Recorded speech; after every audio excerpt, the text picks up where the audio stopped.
Coba sendiri.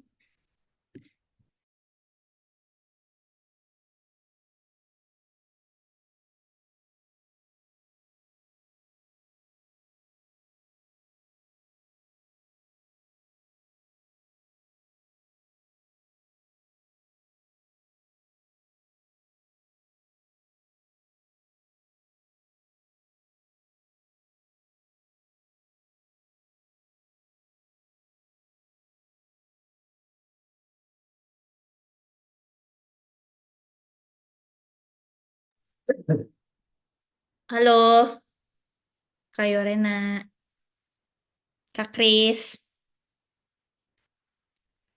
Sorry agak lama tadi ada kesalahan teknis nih Zoom-nya. Halo, udah masuk ya Kak Yorena sama Kak Kris? Halo, halo, suara saya kedengeran? Ada. Kedengeran. Oh, Halo, oke oke, kedengeran. Kak Kris juga udah join ya? udah join. Oke oke oke, thank you. Kita tunggu satu lagi ya. Aku backgroundnya harus kayak kamu nggak? Nak?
Sorry ya Kak Yorena, Kak Kris lagi tunggu yang satu lagi nih.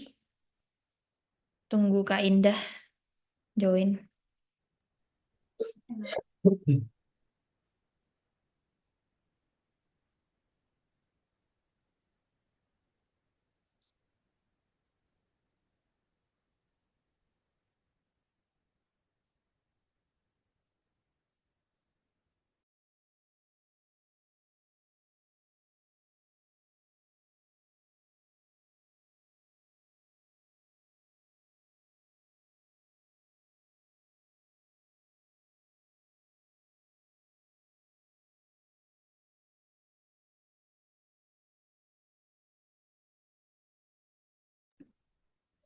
Oke, kita mulai aja ya sambil nungguin Kak Indah. Aku opening dulu.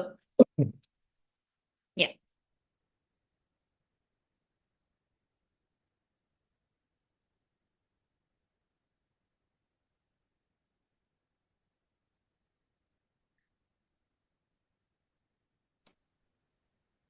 ya udah masuk semua.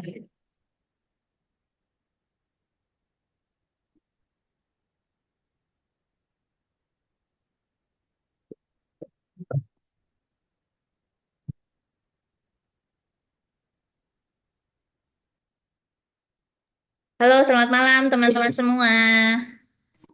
Malam, Halo, malam Ane. Malam ya, Halo. malam semuanya. Kasih udah join. malam. Kita tunggu dulu 5 menit ya. Oke, Terus tunggu semuanya join baru kita mulai. Thank you. Yuk. Oke, thank you.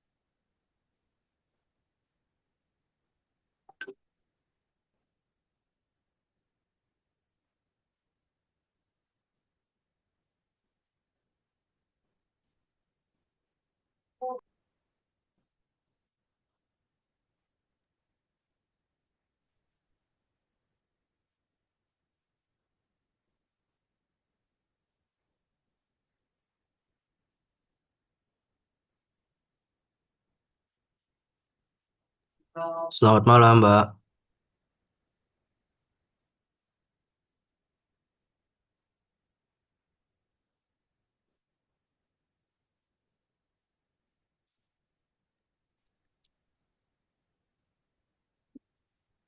Halo, selamat malam teman-teman. Ya, Thank you Mbak. udah bergabung Selamat secara malam, Kak. virtual. Selamat datang di acara IYBC online discussion yang pertama bertemakan social media really build a business.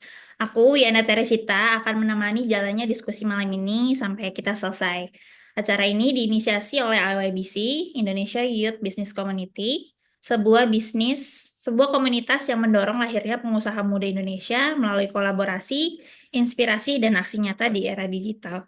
Malam ini kita akan bertemu dengan tiga narasumber yang hebat yang akan berbagi pengalaman, strategi, dan realita di dunia bisnis digital. Sebelum kita mulai, izinkan aku menyampaikan beberapa tata tertib acara ya. Yang pertama, mohon menonaktifkan mikrofon selama narasumber dan orang lain sedang berbicara. Yang kedua, nyalakan kamera agar diskusi kita lebih terasa interaktif. Yang ketiga, setelah narasumber sharing dengan kita, yang lain akan memiliki kesempatan yang sama juga untuk menyampaikan pendapatnya selama maksimal 2 menit untuk 2 orang.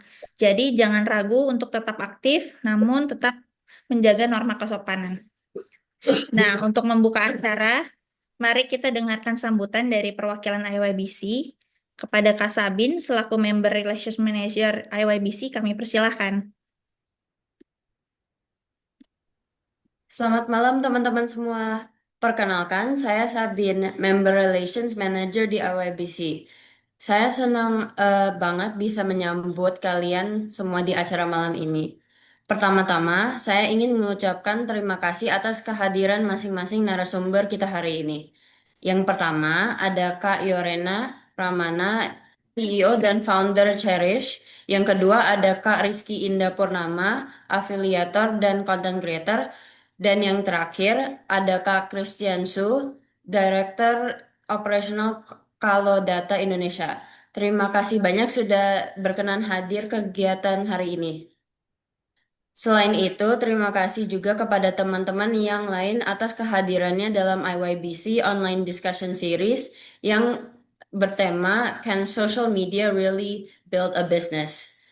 Saat ini, kita hidup di mana satu postingan bisa jadi pintu awal sebuah bisnis.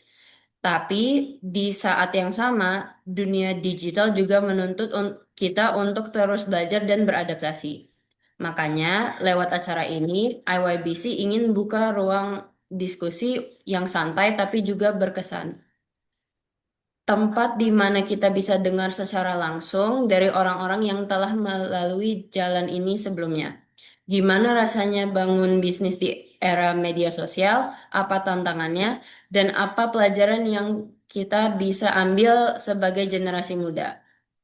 Sedikit tentang IYBC atau Indonesia Youth Business Community adalah komunitas yang fokus untuk bantu anak muda Indonesia dari umur 15 tahun hingga 35 tahun. Tumbuh jadi entrepreneur dan pemimpin masa depan yang siap bersaing secara global. IYBC percaya bahwa semua orang bisa mulai dari nol, asal diberikan akses tepat kepada knowledge, mentorship, dan opportunities yang relevan dengan tantangan zaman sekarang. Lewat berbagai program seperti online discussion series, business mentorship, kelas workshop, kompetisi inovasi, hingga networking events, IYBC memberikan ruang untuk belajar, berkolaborasi, dan membangun jaringan dengan sesama anak muda dan praktisi industri. Gabung di IYBC berarti kita punya tempat untuk bertanya, mencoba, gagal, dan tumbuh bersama-sama. IYBC adalah tempat di mana kamu nggak cuma belajar secara teori, tapi juga dapat insight praktis dari orang-orang yang sudah terjun langsung ke dunia bisnis dan kepemimpinan. Dan yang paling penting, IYBC ingin membangun lingkungan di mana anak muda Indonesia merasa didengar, dibimbing, dan didorong untuk berani melangkah.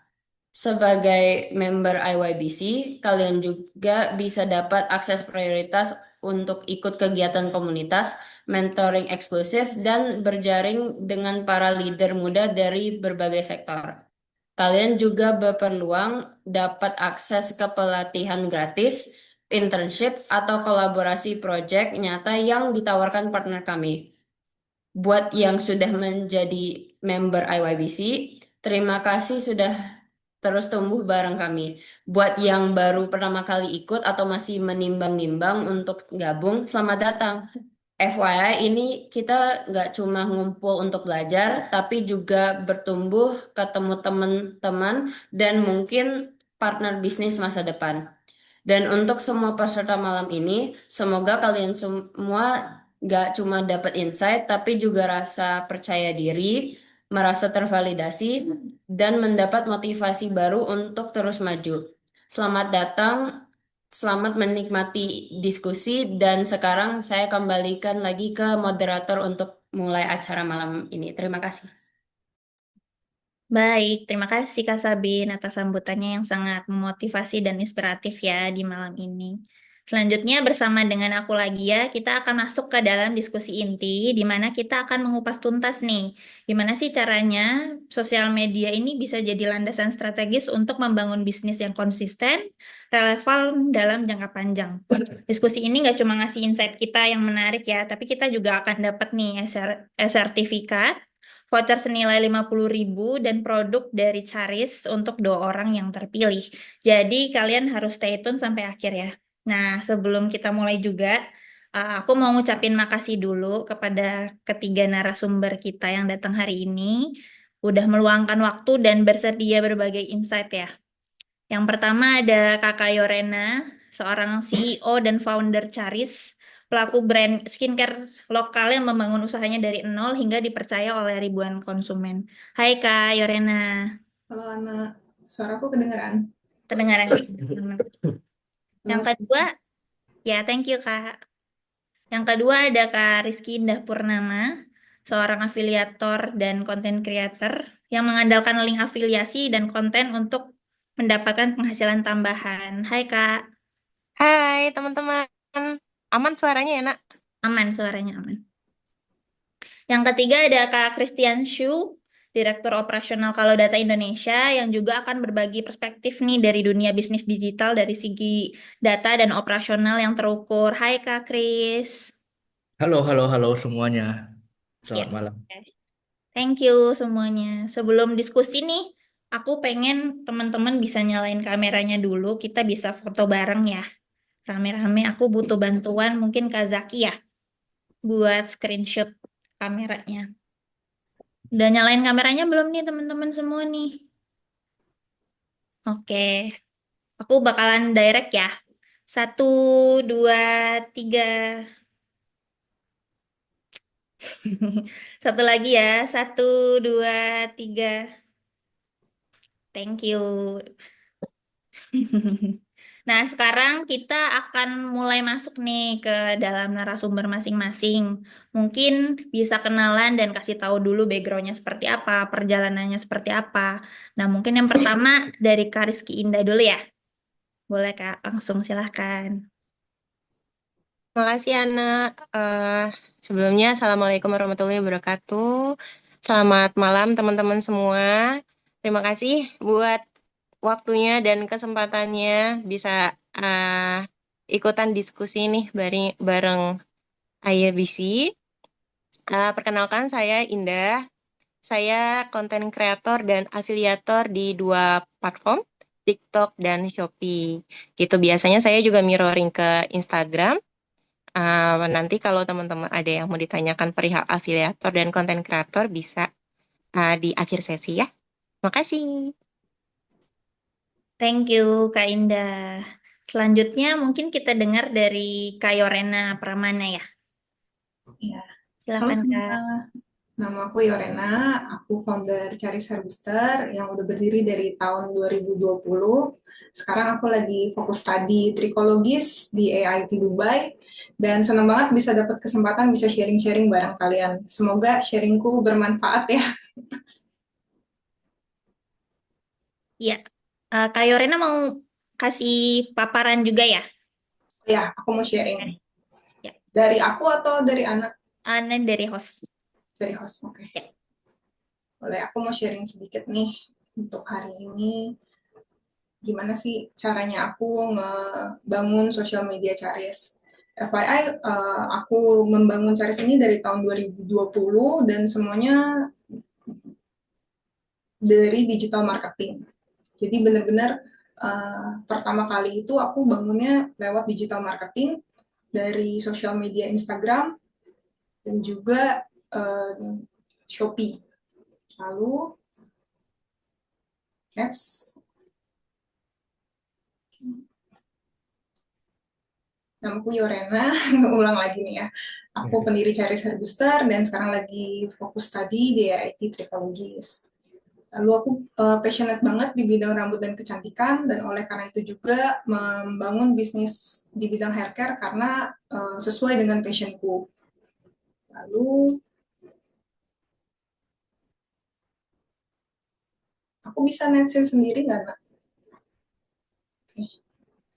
Perjalanan aku belajar digital marketing. Awalnya aku benar-benar nggak tahu mengenai digital marketing ya, karena aku benar-benar buat produknya sendiri dari homemade hair oil. Mungkin bisa ke next ininya dulu, Nak. Satu lagi. Ya, ini perjalanan aku awalnya Sering. ya, ini brandku Charis Hair Booster. Awalnya itu kita buat sendiri di rumah untuk pemakaian pribadi. Dan karena aku suka produknya, aku merasa ini bermanfaat banget ya buat rambutku. Akhirnya aku juga bagi-bagiin ke temanku. Awalnya as a gift gitu. Ini untuk kamu ya, kamu coba. Terus dia kasih coba ke papanya, mamanya, semuanya. Bahkan sampai aku bisa beli nggak. Nah, dari situ karena udah tes market sudah tervalidasi, kita beraniin untuk mencoba jual produknya. Nah, awalnya nggak ngerti kan branding tuh mesti warna apa-apa. Karena aku suka warna pink, aku buatlah produknya warna pink. Nah, tapi ada beberapa temen yang influencer juga di saat itu bilang, ini kayaknya kurang cocok deh warnanya, ini lebih seperti kosmetik, coba kamu bikin desain yang lebih natural. Nah, dari situ kita baru buat desain yang terbaru, ini warnanya putih untuk menunjukkan selain kualitas, tapi juga desain yang lebih trusted dibanding sebelumnya. Nah, boleh balik ke slide selanjutnya. Sebelumnya, apa yang aku mau bagiin itu adalah beberapa hal yang aku pelajari selama membangun bisnis ini. Karena ini benar-benar dari nol, aku pelajari sendiri. Aku ngerasa ada 3 hal yang benar-benar ngebantu aku. Yang pertama itu mindset yang benar. Walaupun mungkin kita tuh sering dengar ya, aduh apaan sih mindset. Cuman ketika kita punya pemahaman mindset yang benar dalam beriklan, dalam menjalani bisnis, itu ngebantu banget untuk kita berani ngehadepin setiap tantangannya. Terus juga apa aja sih yang aku alami, yang gagal, yang berhasil, dan beberapa konten strategi yang berhasil di Charis. Boleh next slide. Ini beberapa kegagalan yang aku alami di awal. Jadi yang tadi kan botolnya warnanya pink. Nah, pink itu awalnya namanya hair booster, hanya hair booster saja. Lalu baru juga aku launching di IG, baru juga kayak ngiklan tuh belum seberapa besar. Sebulan kemudian ada yang patenin merek itu. Dan patenin merek itu tuh ternyata brand owner skincare juga. Jadi dari situ aku sadar, wow ternyata brand kecil kayak brand aku aja tuh ada loh yang ngambil namanya dan dipatenin saat itu juga. Jadi buat teman-teman di sini yang mungkin mikir, mau buka bisnis, nggak usah lah dipatenin dulu. Nanti aja kalau udah jualan baru. Menurutku nanti ketika udah jalan ada yang patenin duluan, itu malah kita nggak bisa ambil lagi loh hak paten kita. Jadi aku harus ganti nama dan redesign ulang. Tapi untungnya karena di saat itu memang juga masih tahap belajar ya, jadi sambil redesign, sambil aku belajar juga tentang branding dan logo dan lain-lainnya. Cuman kan kalau ada beberapa brand yang dari awal launching langsung viral, kalau misalkan udah viral namanya terkenal dan diambil orang kan nyesek juga ya. Jadi menurut aku legalitas ini walaupun terkesan sepele, tapi boleh dipertimbangkan ketika awal-awal membangun sebuah brand. Terus di awal-awal juga sering burn out karena ngerjain semuanya tuh sendirian. Waktu di awal itu, mungkin teman-teman di sini ada yang pernah jualan online juga. Setauku anak juga nih. Yang ngerasain anak, kita upload produk sendiri, ngecat customer sendiri, terus packing dan kirim semuanya sendiri. Nah, karena ngerjain semuanya sendiri itu, aku jadi nggak fokus ketika ngelakuin hal-hal yang berhubungan dengan digital marketing. Aku pernah nge-ads dan karena salah setting, ads yang harusnya untuk di running selama seminggu itu habis dalam 1 malam dan jadinya nggak works karena ads itu tuh ada tahapannya. Ketika kita anggapan mungkin ada beberapa orang bilang misalkan kita beriklan 1 juta, kita bisa dapetin 10 juta nih. Terus ya udah kalau gitu aku duplikat aja beriklan 2 juta nanti dapat 20 juta. Nah, di iklan tuh nggak bisa seperti itu. Ketika kita bisa duplikat secara bertahap. Dan karena kebanyakan hal yang aku kerjain sehingga nggak fokus tuh di saat itu dan mengalami banyak kerugian. Nggak cuman dari ads, tapi kadang-kadang tuh kita jadi salah kirim produk atau telat posting di masa-masa high peak. Dan setelah aku mengalami hal-hal itu, aku memberanikan diri untuk hiring. Lalu data iklan yang berantakan. Dulu iklan itu hanya berdasarkan apa ya? Kalau lagi ada penjualan aku iklan gitu. Kalau rasa-rasanya iklannya works baru aku jalani. Tapi nggak aku data, nggak aku track, nggak aku evaluasi. Hanya berdasarkan, oh ini lagi ada promo, oke deh kita iklanin gitu. Tapi nggak ada strategi AIDA funnel yang tepat. Dan juga nggak ada acuan sebenarnya beriklan itu di dunia haircare tuh harus seperti apa ya gitu. Aku cuma lihat-lihat dari sosial media aja, tapi nggak ada data yang akurat. Terus aku juga mengikuti idealisme aku sendiri. Karena aku anak desain, jadi terkadang pengen bikin yang estetik. Ngedesain feed, ngedesain konten sampai seharian. Habisin waktu lebih untuk hal-hal yang sebenarnya nggak terlalu mendatangkan sales. Yang nggak direct mendatangkan sales. Dan juga pernah bayar KOL mahal-mahal tapi nggak convert. Jadi kadang kita lihat KOL, oh KOL ini terkenal nih, udah 1 juta followers. Harusnya convert dong, harusnya kalau posting sama dia, jualan dong. Setidaknya adalah berapa gitu. Dan yang ku alami, 1 botol pun enggak. Dari situ aku belajar, oh ternyata KOL besar sekalipun, itu belum tentu convert. Bahkan kontennya bagus pun belum tentu convert, dan banyak faktor yang mempengaruhi itu. Mungkin yang aku sering temuin adalah terlalu sering nge-endorse jenis produk yang sama. Contoh, dia baru nge-endorse hair tonic 2 minggu yang lalu. Minggu ini dia nge-endorse hair tonic lagi. Dan semuanya dia bilangnya bagus gitu.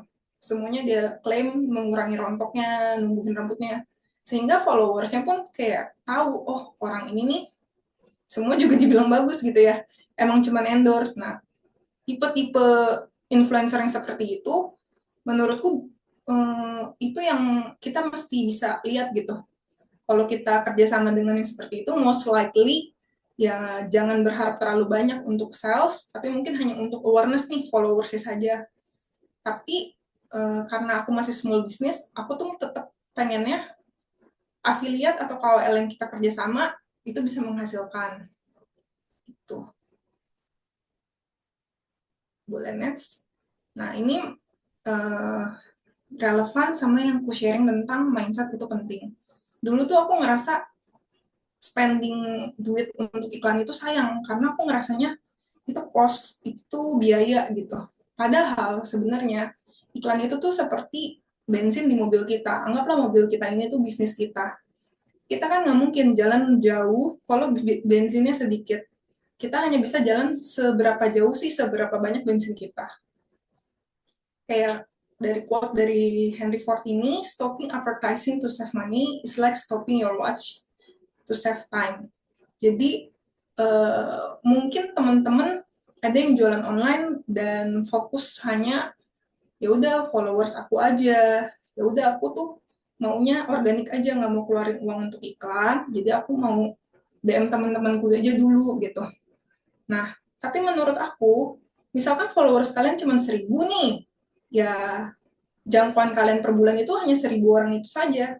Tapi ketika kalian beriklan, kalian bisa menjangkau 100.000, 1 juta, bahkan puluhan juta orang dalam 1 bulan.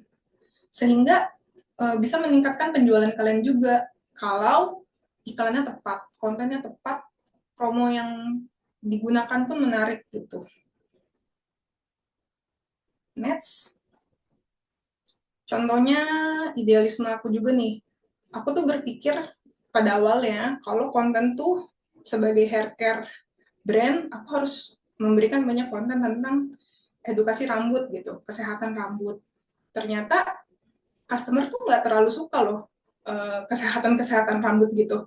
Walaupun aku udah edit semaksimal mungkin, aku gunakan visual yang bagus, tapi ternyata hanya menghasilkan 600 view. Sedangkan yang lebih ke entertaining, lebih ke gaya rambut, itu menghasilkan 7 juta view dan 500 likes. Which is itu traffic yang bagus banget ke sosial media, dan itu bisa bawa lumayan lah traffic untuk banyak orang baru mengenal brand aku, tanpa aku harus beriklan untuk di tahap awareness. Lalu, ini contoh evaluasi.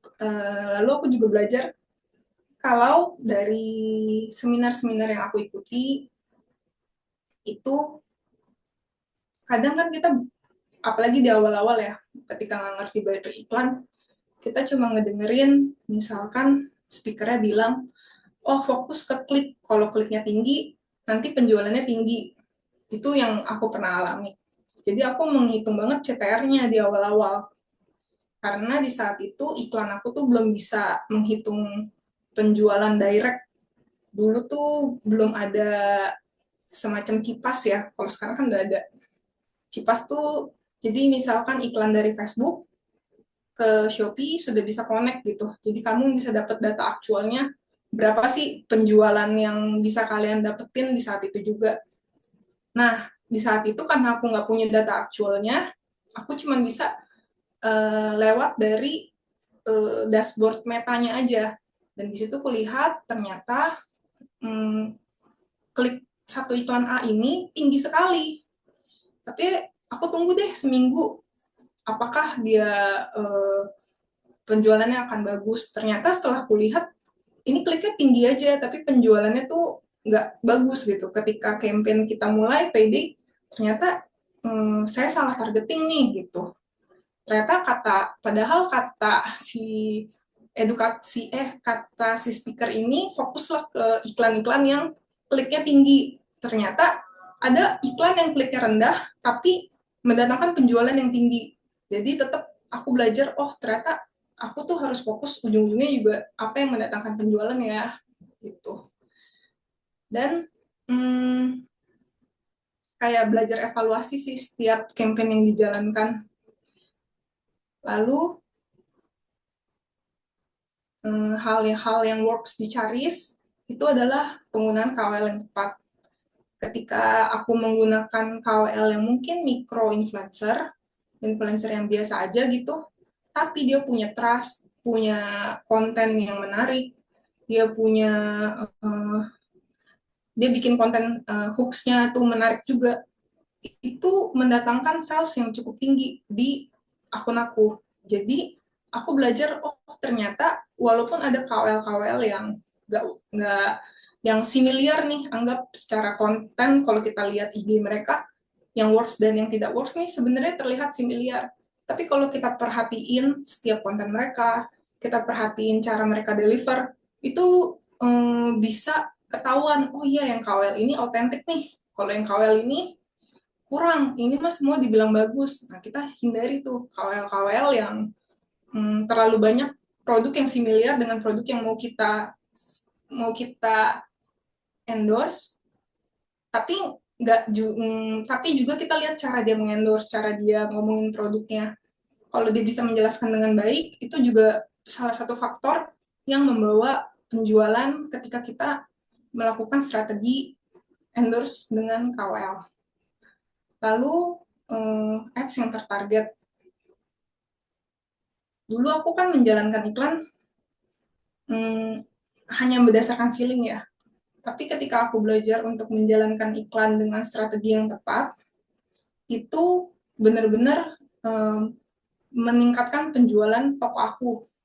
Jadi ketika kita belajar benar-benar dan mengevaluasi setiap yang kita lakuin, somehow kan ada poinnya pertumbuhan itu datang gitu. Mungkin di awal-awal masih kecil, omsetnya masih kecil, tapi lama-kelamaan karena kalian konsisten, kalian tekun bikin konten, cari source traffic, entah itu dari konten, dari iklan, dari KOL, dan banyak strategi digital marketing lainnya, pasti akan ada waktunya benih yang kalian tabur itu kalian tuai. Dan aku juga pakai tools untuk menjalankan bisnis aku. Kalau dulu kan aku ngedit sendiri ya. Aku ngedit bisa berjam-jam. Sekarang walaupun udah punya graphic designer, aku juga pakai AI untuk buat-buat konten, dan aku juga pakai tools kalau data untuk aku riset kompetitor. Jadi kalau sebelumnya aku nge-research KOL juga cuman berdasarkan konten-konten mereka aja nih yang aku lihat, tapi aku nggak tahu penjualan KOL ini berapa sih. Nah, hebatnya di Kalodata, itu kalian bisa tahu. Misalkan Ana nih, akunnya kita taruh di Kalodata, kita bisa tahu, oh si Ana penjualannya berapa sih bulan kemarin gitu. Jadi, se-powerful itu tools ini, dan tools ini ngebantu aku banget untuk bisa ngelakuin strategi marketing yang terarah. Oke. Lalu, hal-hal yang aku jalani sekarang, aku evaluasi marketing secara berkala. Aku selalu uji dan ukur setiap campaign yang aku jalani. Misalkan aku jalani payday atau jalani tanggal kembar, aku selalu evaluasi nih, apakah campaign yang kemarin berhasil atau enggak. Terus bikin-bikin konten berdasarkan data. Mana sih konten-konten yang ngehasilin likes, shares, dan view tertinggi. Lalu juga bangun tim. Mulai dari tim konten, admin, untuk mencegah aku dari burnout dan melakukan kesalahan-kesalahan yang sebelumnya aku jalani. Lebih dari itu, aku percaya tim yang tepat itu akan sangat membantu pertumbuhan bisnis kalian. Tips untuk pemula, kalian mesti bisa memahami kenapa sih, apa sih intisari dari setiap hal yang kalian pelajari. Contohnya aku tuh selalu belajar dari setiap seminar, dari setiap buku. Sebenarnya intisarinya tuh apa ya, yang bisa aku terapin di bisnis aku. Misalkan kayak aku sekarang sharing, oke, coba mulai beriklan. Tapi kalau kalian itu nggak punya sumbernya, kalian nggak punya kapasitasnya, ya udah coba aja yang kalian bisa. Intinya kan beriklan itu untuk cari source ya, cari traffic. Gimana caranya kalian bisa cari traffic selain dari beriklan? Mungkin bisa bikin konten-konten dulu, mungkin bisa dengan cara organik dulu. Tapi ketika kalian udah punya profitnya, kalian bisa coba gunakan profit itu untuk beriklan. Lalu konten, bikinlah konten-konten yang bagus, utamakan legalitas, karena nyesek juga ya ketika kita udah bangun brandnya, kita udah desain, udah bikin logonya segala macam, terus tiba-tiba diambil orang. Lalu fokus ke hal-hal yang mendatangkan penjualan. Walaupun mungkin banyak yang bilang iklan tuh nggak bisa langsung ada penjualannya, iklan tuh ada tahapnya, customer kenal dulu, customer lirik dulu, suka baru beli. Betul, di awal-awal brand kalian bertumbuh, itu pasti 3 bulan pertama tuh hanya untuk tahap awareness. Tapi setelah tahap itu, kalian harus bisa fokus gimana caranya bikin orang-orang yang udah mengenal kalian ini membeli produk kalian gitu. Terus bangun sistem. Sekian sih sharing dari aku untuk sesi IEBC kali ini. Kalau ada yang mau tanya-tanya, boleh banget tanya-tanya di sini. Sorry banget kalau ada salah-salah kata. Thank you semua untuk waktunya. Oke, Bagus banget ya sharingnya ya dari Kak Yorena ya. Sebelum kita ke Kak Kris, aku mau review dikit nih dari Kak Yorena ya. Tadi menarik banget dia mulai bisnisnya tuh dari minat pribadinya dia sama hair care.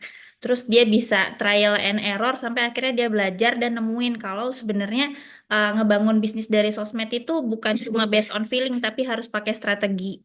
Jadi dia selalu belajar gimana caranya bikin iklan yang benar, strateginya seperti apa. Menarik banget sih, Kak. Thank you so much, Kak Yorena. Thank you so much, Ana, untuk opportunity-nya. Selanjutnya, kita dengerin juga dari Kak Christian Shu. Silahkan, Kak. Mau paparan juga ya? Boleh. Oke, Di-share. terima kasih. Ya. Ini saya yang share atau gimana? Hostnya akan share. Oke.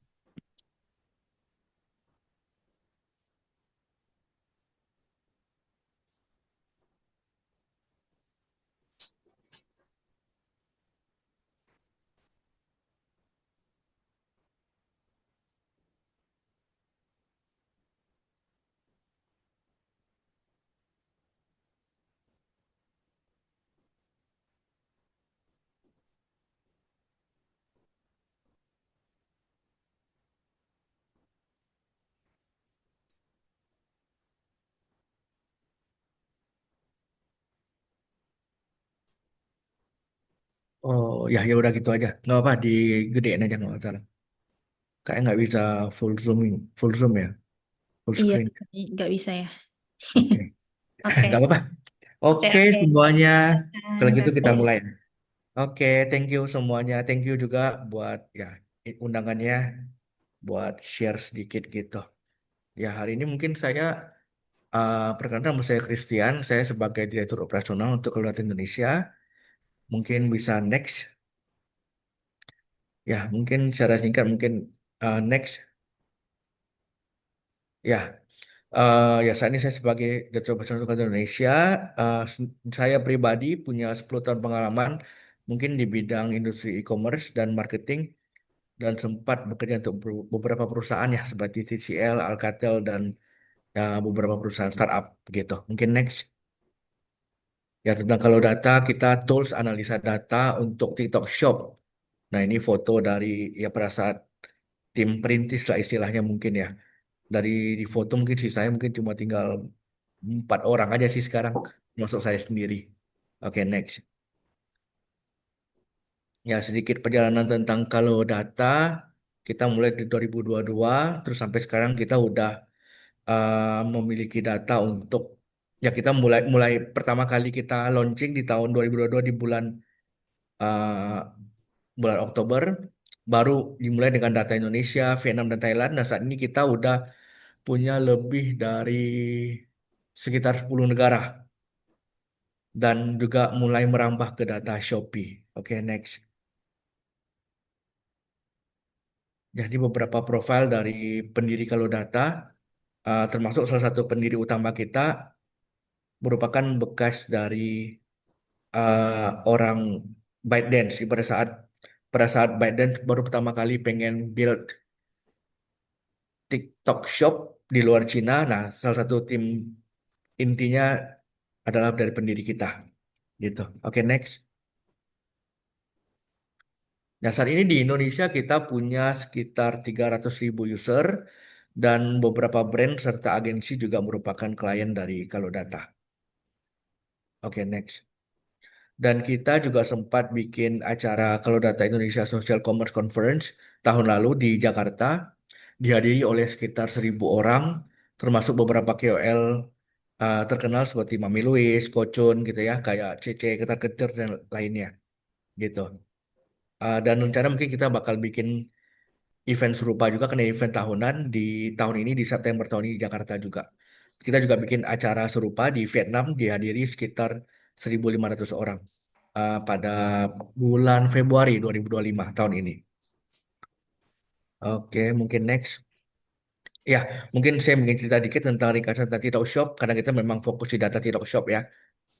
Bisa berikutnya. Nah, ini sedikit gambaran tentang perkembangan TikTok Shop di Indonesia. Terakhir sih sampai ini pada tahun 2024 kita masih menempati peringkat pertama dari segi GMV di TikTok Shop dari seluruh di Asia Tenggara ya.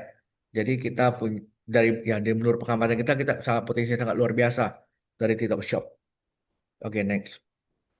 Oke, ini mungkin saya cepat-cepat aja ya. Ya, channel Telegram kita kalau memang ada yang tertarik untuk baca data tentang info terbaru, algoritma, tips dari TikTok Shop, mungkin bisa join di channel Telegram kita juga. Saat ini kita punya sekitar 30.000 pengikut di channel Telegram. Oke, next. Ya, ya karena kita bicara soal data, mungkin kita bakal sedikit perlihatkan tentang data gimana sih kecenderungan pengguna di TikTok Shop gitu. Next. Ya, ini kita bisa lihat kecenderungan pengguna di TikTok Shop dari dalam berbagai kategori di TikTok Shop. Ternyata kalau kita memang amati sih, kebanyakan dari kategori masih dinominasi oleh live dan shop gitu ya. Jadi inilah pentingnya punya data. Jadi pada saat kita pengen memulai suatu bisnis misalnya di TikTok Shop, kita jadi tahu arahnya kemana gitu. Sebagai contoh misalnya mungkin bisa next. Nah, ini lebih detail lagi kalau kita lihat uh, di beberapa kategori mungkin dari segi konten bakal lebih unggul di videonya dan beberapa kategori lebih unggul di live-nya. Nah, dengan punyanya data kita lebih tahu misalnya pada saat kita punya tim sendiri misalnya kita pengen bikin konten ini di talk shop. Kita harusnya menitik beratkan kontennya ke arah mana gitu, apakah di live atau video. Dan sama seperti halnya pada saat kita pengen mencari afiliator mungkin ya. Nah, kita juga bisa fokus ke afiliator yang bergerak di konten seperti apa gitu. Oke, berikutnya. Kecenderungan bisa next. Oke, next aja. Ya, ini study case lah dari beberapa itu. Mungkin next aja kita bakal fokus langsung ke next. Nah, tadi kan udah ngomongin banyak soal data nih. Mungkin biar lebih to the point lagi gitu ya. Gimana sih cara memulai bisnis dengan menggunakan data? Oke, next. Nah, ini salah satu quotation yang saya sukai pribadi ya. Jadi dikutip dari Sun Tzu, The Art of War, kenali dirimu sendiri dan kenali pula musuhmu. Niscaya dalam 1000 pertempuran kan ada 1000 kali kemenangan.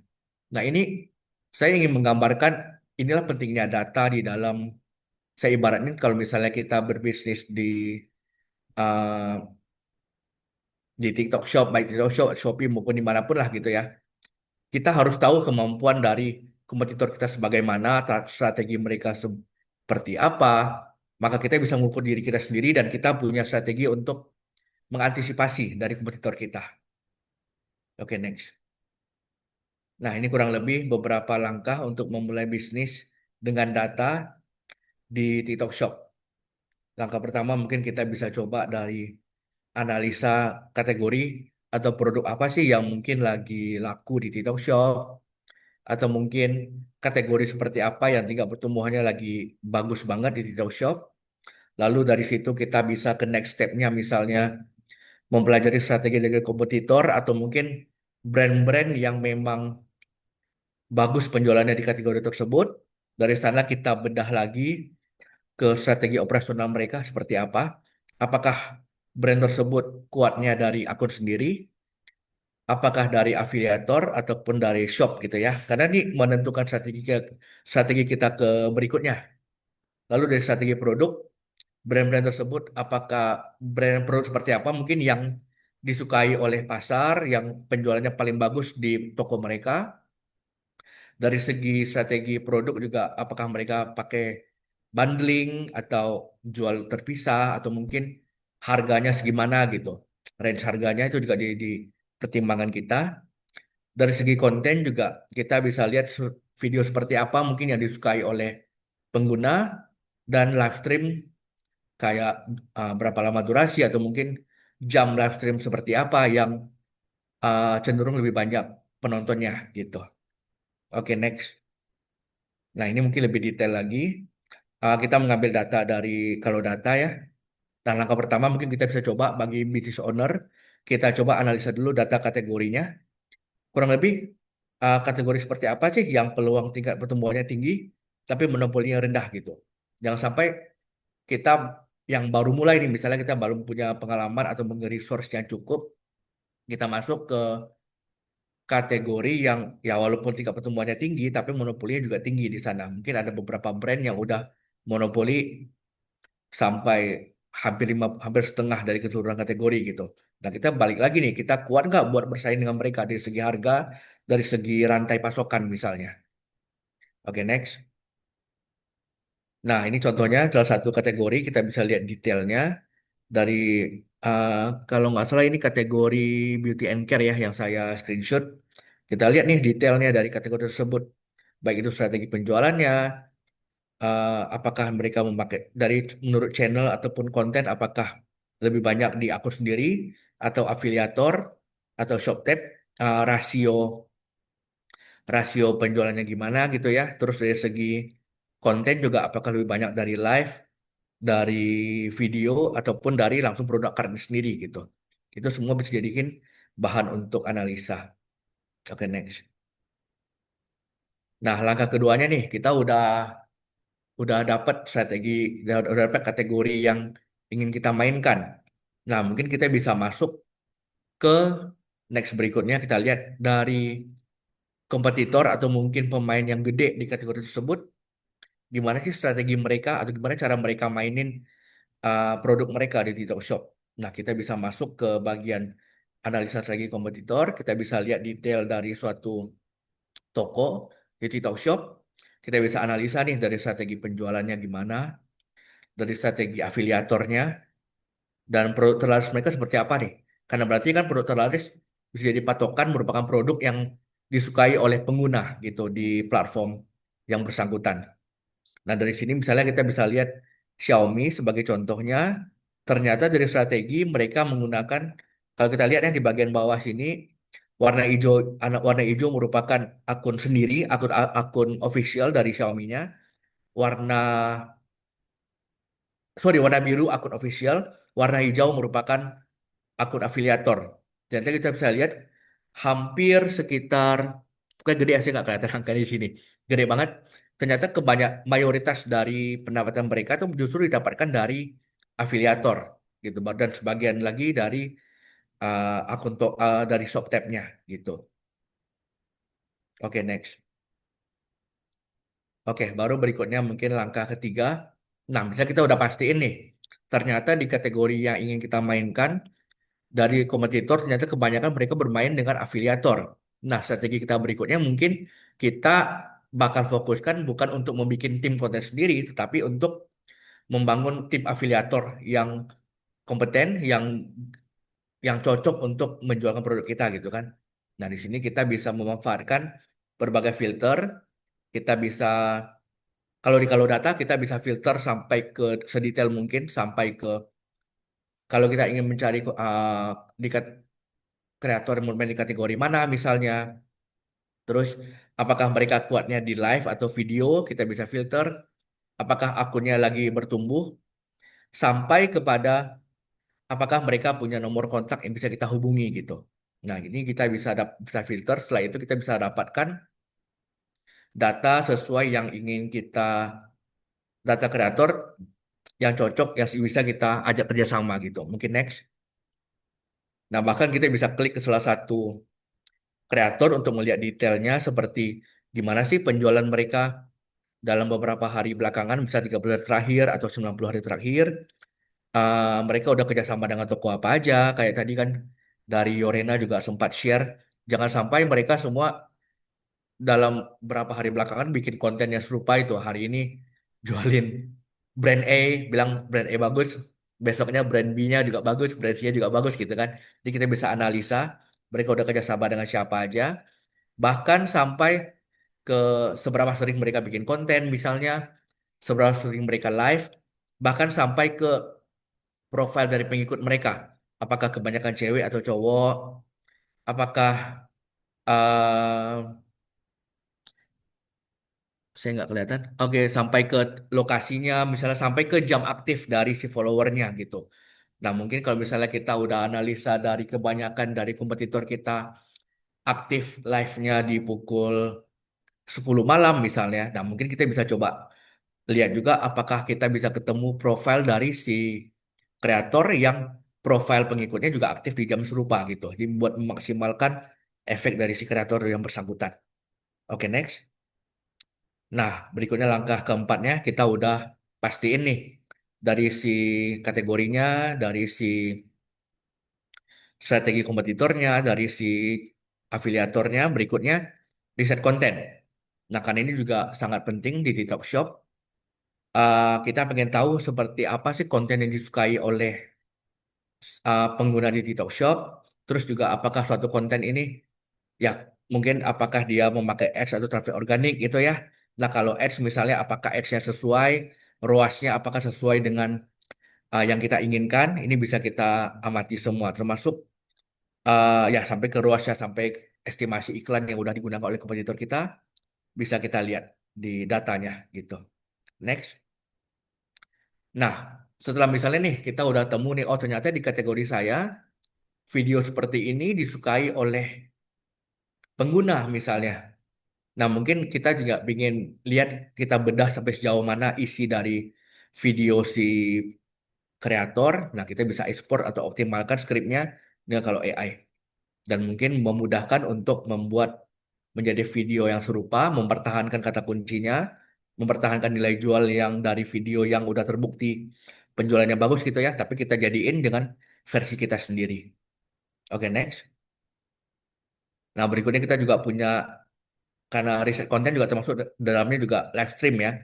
Kita bisa meminta kalau data untuk merekamkan live stream dari kompetitor kita. Nah, untuk berikutnya kita analisa dari segi penjualannya gimana, trafiknya gimana, jam berapa sih paling bagus gitu ya. Dan kenapa bisa bagus gitu. Mungkin kita bisa lihat di titik di mana penjualannya tinggi, si hostnya lagi ngomong apa misalnya, atau lagi bikin gimmick apa gitu. Itu semua jadi bahan buat analisa kita. Oke, next. eh ya ini mungkin salah satu buat tools kita yang lainnya untuk menghubungi kreator. Mungkin saya nggak bakal ngomong banyak. Next. Ya, kita bisa pakai kalau bus untuk hubungi kreator sekitar 10.000 kreator dalam 30-an menit. Next. Dan kalau data, kita juga baru launching data Shopee, seperti saya jelaskan tadi. Jadi kita juga punya fitur utama kita, TikTok Product Matching. Jadi kita bisa punya peluang untuk melihat performa produk multi platform di kalau data. Oke, next. Ya, contohnya seperti ini di data Shopee kita. Kita baru mulai masih versi beta, tapi kita bakal upgrade ke depannya. Sementara kita baru punya data produk dulu di Shopee, di kalau data. Oke, next. Nah, ini yang saya bilang tadi, kita bisa melihat performa suatu produk.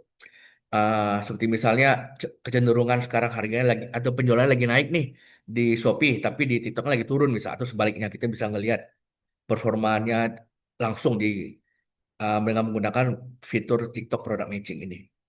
Oke, next. Nah, ini kita juga menawarkan mungkin bagi yang pengen coba kalau data, kita bisa coba gratis 14 hari pakai profesional. Mungkin bisa langsung di-scan dan register dan langsung mendapatkan paketnya. Sekian sih. Oh ya, terakhir. Kalau mau lihat data ya di kalau data, slogan kita. Simple. Iya, thank you Kak Kris. Insight-nya bagus Thank banget ya. you. Ternyata kalau dari tadi tuh Kak Yorena kan bilangnya kita tuh butuh research data kita. Ternyata kalau dari Kak Kris nih kita butuh juga nih ngintip data sebelah. Memata-matai kompetitor kita biar strategi kita makin oke gitu. Bahkan aku juga baru tahu ya, ternyata selain social listening ada juga ya kompetitor listening Kak Kris. Itu keren banget sih, sampai penjualannya pun kita bisa tahu ya. Menarik banget sih. Beberapa member IWBC itu juga pembisnis semua. Tuh, jadi mungkin bagi kalian yang menarik buat spying on kompetitor kalian, kalian bisa coba pakai free trialnya dulu ya. Tadi dikasih 14 Bisa hari coba. ya Kak Kris ya. Oke, Bukan thank cuma spying ya, tapi juga analisa strategi mereka. Iya, iya, iya, iya. Iya. Oke, oke. Thank you. Eh, Oke. buat ketiga narasumber yang tadi sempat pemaparan dan perkenalan, sekarang nih aku masuk ke bagian diskusi panel. Aku bakalan bacain atau memberikan 5 pertanyaan yang akan dijawab oleh masing-masing narasumber. Masing-masing sekitar 3 menit per orang. Dan setelah mereka menjawab, akan ada kesempatan bagi 2 orang untuk bertanya atau menanggapi. Waktu menyampaikannya maksimal 2 menit per orang dan akan ditanggapi juga lagi oleh narasumber selama 2 menit jika diperlukan. Dan untuk kalian yang ingin bertanya atau menanggapi, kalian bisa langsung gunakan fitur raise hand atau kalian juga bisa chat di kolom boxnya. Nah, kita mulai di pertanyaan pertama ya. Aku mau mulai di strategi dan starting point nih buat kakak-kakak narasumber yang ada di sini. Gimana sih langkah awal kalian dalam membangun peran masing-masing di dunia digital? Nah, mungkin kalau untuk Kak Kris nih titik baliknya kali ya, strategi kunci yang membantu sebuah bisnis untuk start sosial media kita bertumbuh kalau dari segi analisanya tuh seperti apa? Mungkin aku mulai dari Kak Rizky dulu ya, Kak Rizky Indah ya.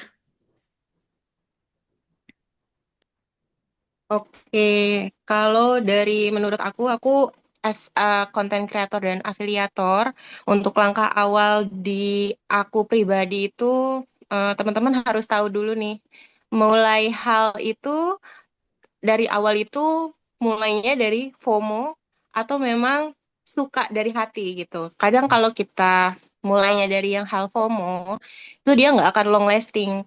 Dia bakalan surut, nggak mesti nunggu waktu, mungkin besoknya juga udah nggak hype lagi gitu. Jadi kita tuh harus tahu langkah awalnya kita tuh tujuannya memang suka dengan hal tersebut atau hanya FOMO aja. Beda kalau kita tuh suka sama hal tersebut ya, itu pasti long last kita ngejalaninnya juga happy gitu ya.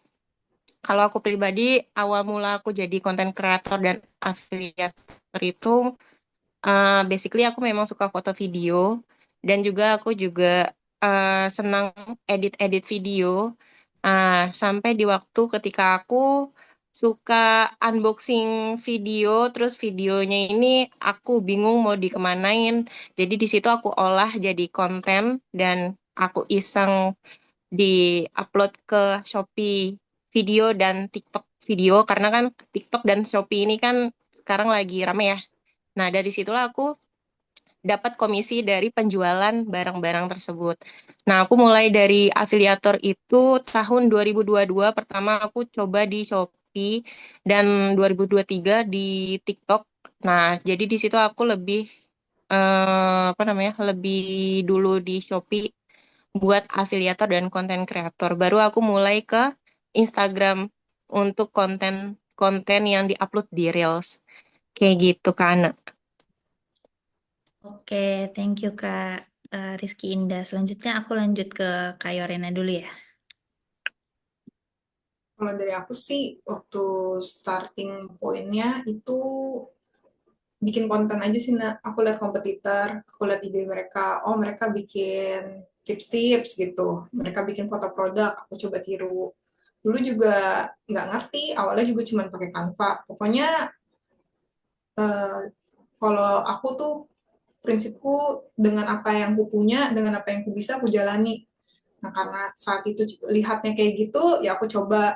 Nah, ketika aku coba, misalkan anggap sudah ada 10 konten, aku evaluasi, mana nih dari 10 yang likes-nya paling besar. Nah, dari situ, oh yang seperti ini ya yang orang suka, ya aku duplikat konten-konten yang seperti itu. Terus juga sering ikut seminar sih di awal-awal, seminar sosial media, seminar ads Facebook, dan lain-lain. Dan aku ngeliat ya, dari tahun 2020 ke hari ini, itu udah berubah banget cara mainnya. Cara main ads-nya, cara main sosial medianya. Jadi menurut aku, mulai aja dulu, dan dari situ kita bakalan ketemu polanya nih, dan terus belajar. Itu sih, Nak. Oke, thank you Kak Yorena. Sekarang kita lanjut ke Kak Kris ya. Hmm. Ya, Oke. silakan. Kalau buat saya, mungkin saya nggak bakal menjawab secara langsung. Mungkin saya share tentang starting point pada saat kita baru mulai masukin kalau data ke Indonesia, boleh ya? Ya. Boleh, Jadi boleh, boleh. Menarik, menarik. jadi kita mulai tahun 2022. Nah, pada saat itu sebenarnya kalau data ini kita melihat peluangnya karena ya sebenarnya kan di Cina ada yang namanya Douyin ya untuk semacam kalau TikTok Shop tapi untuk Cina. Nah, kita sendiri melihat kalau di Douyin sendiri di Cina sendiri kebanyakan seller rata-rata mereka semua udah menggunakan data um, untuk berjualan di Douyin-nya gitu ya. Nah, sementara pada itu kita lihat di Indonesia ini masih merupakan eh, market yang kosong nih. Pada saat itu masih belum ada market satupun, masih belum ada tools analisa data yang bisa melihat di Talkshop. Sementara saat itu Talkshop udah berjalan kurang lebih sekitar hampir setahun lah gitu. Nah, tapi kita percaya ya, maksudnya di sini kita kadang gini, kadang kan suatu produk bisa laku karena memang ada permintaan di pasar. Tapi kita juga percaya bahwa kita bisa uh, menciptakan keinginan untuk pasar itu sendiri gitu. Maka akhirnya kita putuskan kita masuk dengan mungkin yang demand yang masih belum ada yang atau mungkin belum yakin dengan demand yang ada, tapi kita berbekal dengan keyakinan aja gitu. Akhirnya gimana? Starting pointnya kita putuskan masuk melalui edukasi. Eh, ya kita masuk dengan edukasi, kita bekerja sama kolaborasi dengan banyak KOL yang memang lebih berbicara soal algoritma TikTok misalnya, dan kita putuskan masuk lewat mereka dan mulai membuat awareness tentang pentingnya data, pentingnya membaca data untuk sukses di TikTok Shop, dan yang kurang lebih starting pointnya seperti itu sih buat kalau data. Oke, thank you Kak Kris. Thank you jawabannya ketiga narasumber kita. Sekarang apakah ada dari teman-teman nih yang mau menanggapi atau kasih pertanyaan? Dibuka untuk dua peserta bisa raise hand atau chat di box boleh.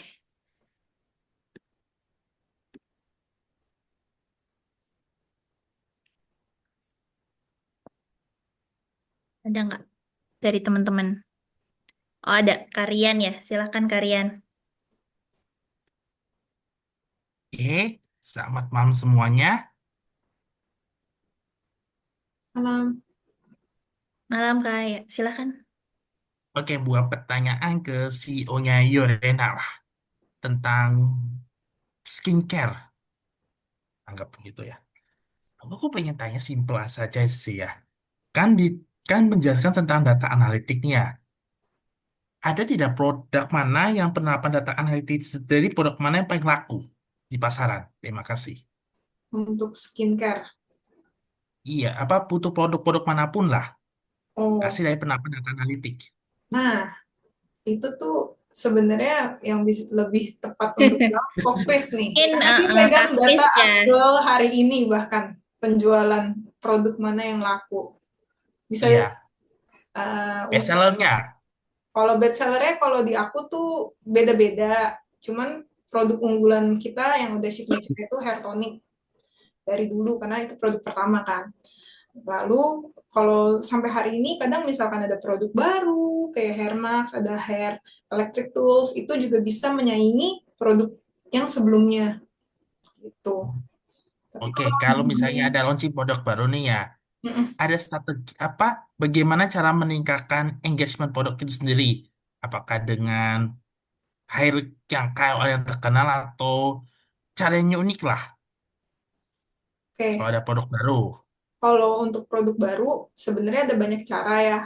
Kalau aku sendiri selalu pasti bikin campaign itu kerjasama dengan 50 sampai 100 KOL yang segmented, yang sudah kita kurasi, trusted nih untuk konten-kontennya. Selain itu kita juga bikin konten-konten untuk produk tersebut dan iklan.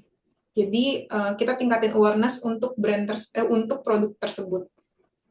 Gitu. Oke, thank you Thank you. Kak Yorena dan Karian udah bertanya. Oh, ini ada yang tanya lagi nih, ada di Kak Raihan.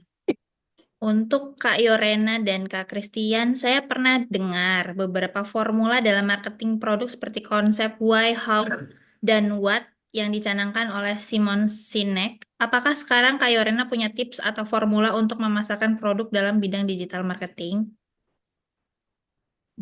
Formula. Nah, eh, kalau yang aku jalani itu kan ads dan KOL. Kan untuk konten dari cari sendiri pun ada, tapi kalau hanya ngandelin traffic dari konten original, menurut aku nggak sebesar kalau kita beriklan atau kalau kita kerjasama nih dengan KOL-KOL yang udah ada. Jadi kalau dari aku, misalkan kalian start small, belum ada budget untuk iklan atau belum ada budget untuk KOL, mungkin kalian bisa coba bikin konten-konten sendiri dulu. Terus boleh dulu kalau aku reach out teman-teman yang aku tahu, oh dia KOL nih, atau kayak, oh dia ini orangnya emang suka sharing-sharing. Nah, itu aku coba tawarin, aku coba DM, kamu mau coba nggak produk aku? Kalau kamu suka, baru kamu boleh upload story. Tapi kalau kamu nggak suka, nggak apa-apa, nggak usah upload, nggak apa-apa. Jadi dia pun merasanya, saya nggak dibayar nih, tapi kamu nih sebagai ownernya baik loh, mau inisiasi, mau kerjasama.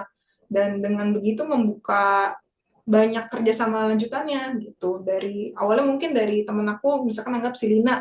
Dari si Lina, Lina punya teman lagi si Sasha. Dia lihat rambutnya Lina bagus, dia juga mau coba. Jadi cara organiknya bisa mulai dari situ.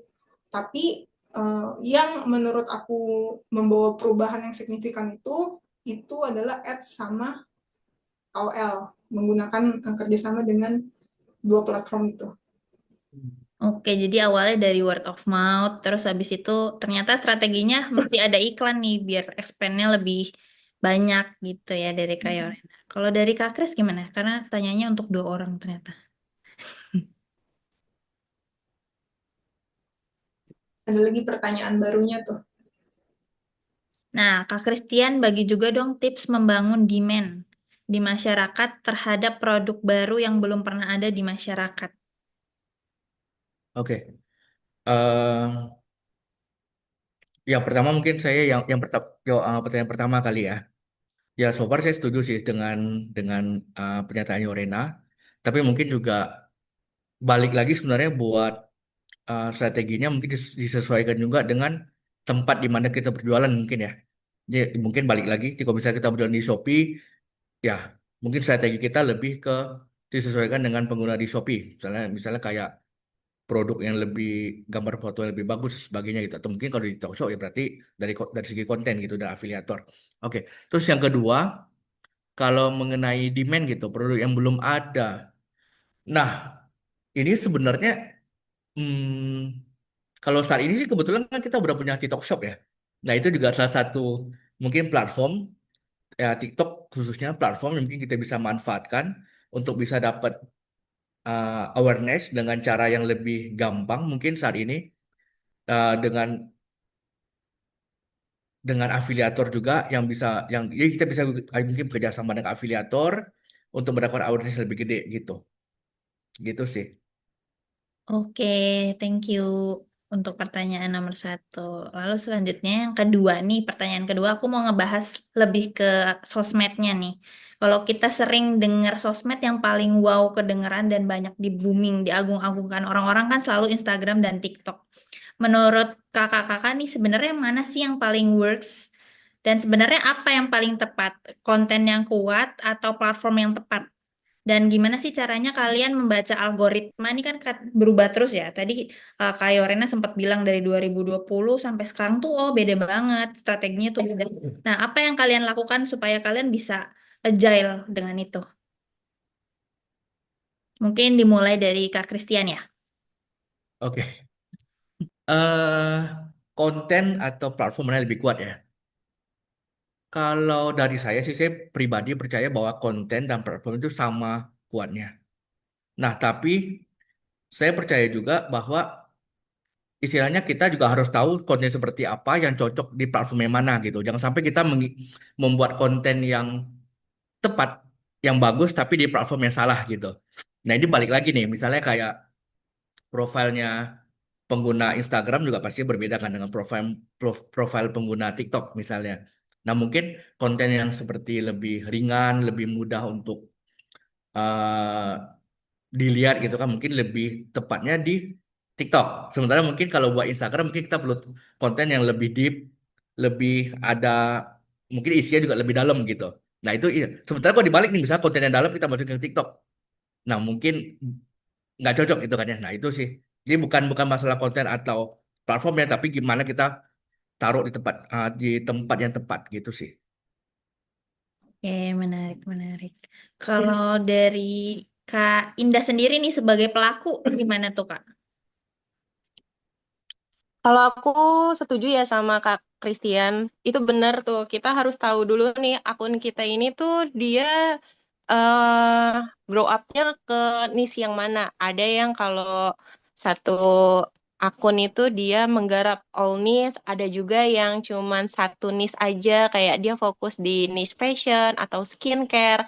Jadi kita harus tahu dulu nih akunnya ini tuh dia fokusnya ke niche yang mana, itu satu.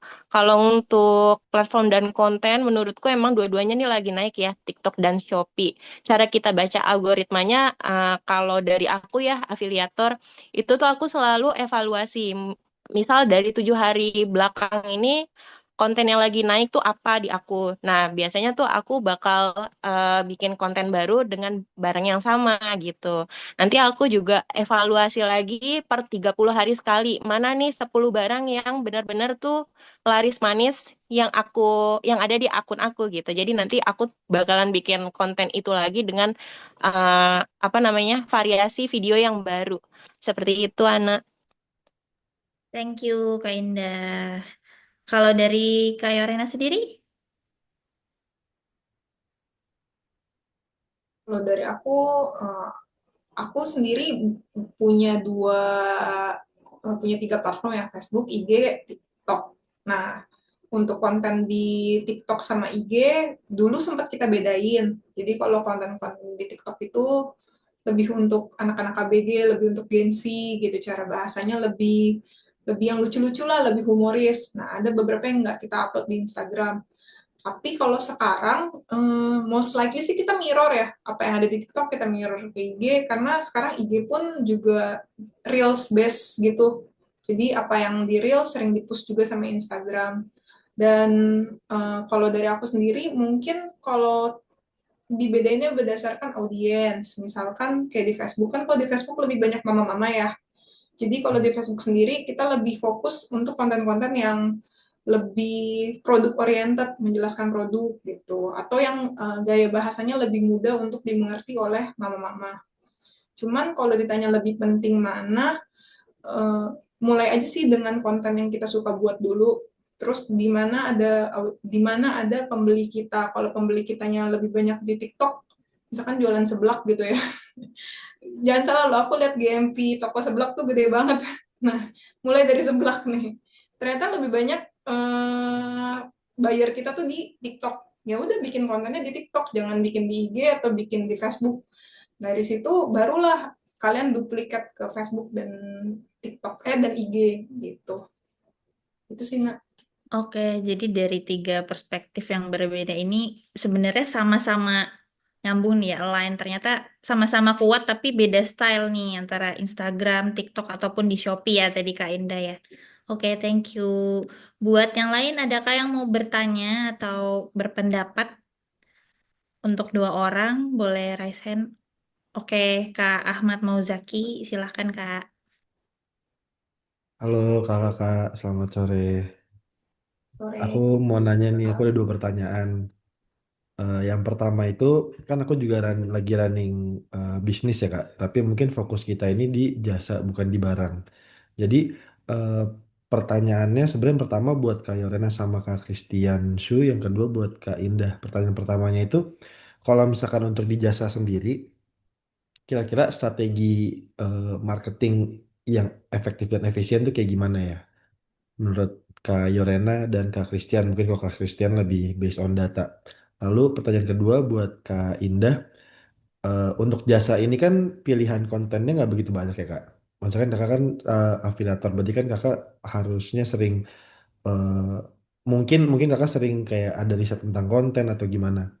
Mungkin kalau menurut Kakak sendiri, kalau misalkan aku yang bergelut di bidang bisnis yang di bidang jasa, menurut Kakak sekiranya langkah-langkah apa ya yang tepat kalau misalkan aku ingin mencari affiliate atau KL untuk mempromosikan bisnis jasa aku ini. Untuk sekarang itu dulu sih Kak. Terima kasih.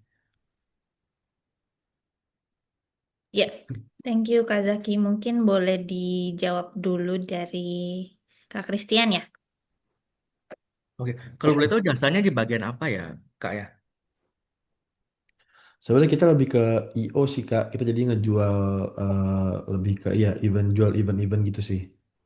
Oh, event ya, Kak ya. Iya. Oke. Kalau IO sih mungkin menurut saya lebih ke awareness atau mungkin kayak kasus sukses ya dari mungkin event-event sebelumnya sih. Itu mungkin bakal lebih cocok gitu ya di TikTok. Oke, oke, thank you Kak Kris. Kalau dari Kak Indah dulu mungkin ya sebagai afiliator. Oke, kalau jadi Kak Zaki tuh mau nge-hire afiliator ya buat bawain produknya. Kayak gitu ya. Mungkin tadi sih Kak Yorena udah sempat senggol tuh sama Kak Christian juga udah sempat ngebahas. Jadi kalau kita sebagai seller, kita tuh bahasanya seller ya. Jadi kalau kita sama seller atau aku yang sebagai seller seperti Kak Yorena, mungkin aku akan apa namanya? Aku akan cek dulu data afiliatornya, dia itu fokusnya kemana, dia itu fokusnya kemana, terus dia lebih banyak bawakan produk apa, terus dia juga penjualan atau omsetnya itu dia pro-nya kemana gitu. Meskipun si akun afiliator ini dia bawain all niche ya, semua produk dia bawain, tapi kita bisa riset tuh kayak kalau data tadi kan kalau data aku lihatnya sama persis tuh kayak di data Shopee. Jadi di data Shopee tuh punya namanya Shopee Dashboard yang seller tuh bisa lihat di situ tuh kinerjanya si afiliator nih bagusnya kemana ya kayak gitu. Jadi sebelum kakak nge-hire afiliator, kakak harus tahu dulu nih data si afiliatornya omsetnya bagusnya kemana. Kalau misalkan kakak produknya skincare, tapi ternyata si afiliator nih gacornya di fashion, nah itu mungkin menurut aku biar kakak nggak boncos, skip aja gitu. Jadi kakak fokusnya tuh ke afiliator yang beauty gitu niche-nya. Mungkin kurang lebih kayak gitu Kak Zaki. Thank you Kak Indah. Kalau dari Kak Yorena gimana? Pas banget nih, aku sering cari IO. Nah, kalau IO sendiri kan event ya, lebih ke event korporat apa wedding, Kak Saki? Sebenarnya kita banyak ininya sih Kak, banyak lininya. Kita bergerak di korporat, kadang kita bergerak di musik juga. Wedding tapi Oke, belum pernah sih. oh lebih kayak bikin konser gitu ya. Oke, kalau dari aku, mungkin kalau IO kan yang sering approach aku itu banyak yang IO event booth nge DM DM, tapi jujur dari event-event booth gitu yang nge DM DM itu kurang kita lirik gitu. Kita lebih pilih IO seperti apa sih? Pertama punya konten yang pasti dari sosial medianya aku lihat nih, oh dia kalau bikin event rame ya gitu, dia tunjukin, dia showcase di kontennya nih, visitor kita rame loh, dia bikin video ketika eventnya rame. Terus juga dia bikin video-video yang menunjukkan gimana sih alur kerja mereka, jadi aku juga tahu, oh kelihatannya IO ini trusted ya, kelihatannya IO ini profesional. Terus juga kalau misalkan korporat, mungkin bisa di kakak ada satu dua histori korporat yang pernah kakak kerjain, itu kakak share di sosial media, di share project-project yang pernah dikerjain. Terus kalau untuk promotnya, mungkin bisa coba promosiin event ke targetan marketnya ke orang-orang yang suka dengan event atau juga suka business owner, kan kalau di ads itu kita bisa target ya ke business owner. Untuk yang audiensnya khusus business owner, itu bisa kakak targetin, jadi iklannya lebih tertarget. Itu aja sih kalau dari aku. Oke, makasih banyak untuk jawaban-jawabannya dari kakak-kakak nih. Sekarang aku masuk ke pertanyaan ketiga ya. Ini tuh lebih ke trust sama bisnis jangka panjang. Di era sekarang nih, era digital tuh kan kita apa-apa serba cepat tuh. Kayak kita nonton konten bentar aja tuh 1 menit aja itu udah bosen gitu. Dan kadang tuh kita tuh bahkan lupa gitu. Apa yang tadi kita lihat barusan nih 5 menit yang lalu aja tuh kita lupa. Nah, gimana sih caranya nih kita misalnya aku mau bikin satu brand. Mungkin kayak Yorena lebih familiar ya. Mungkin aku bikin satu brand gimana caranya dalam jangka panjang ini tuh customer aku tuh nggak lupa sama aku gitu. Dan apakah dengan kita menetapkan nilai atau value yang kita punya di konten kita atau seperti apa? Mungkin aku mulai dari Kak Yorena dulu ya.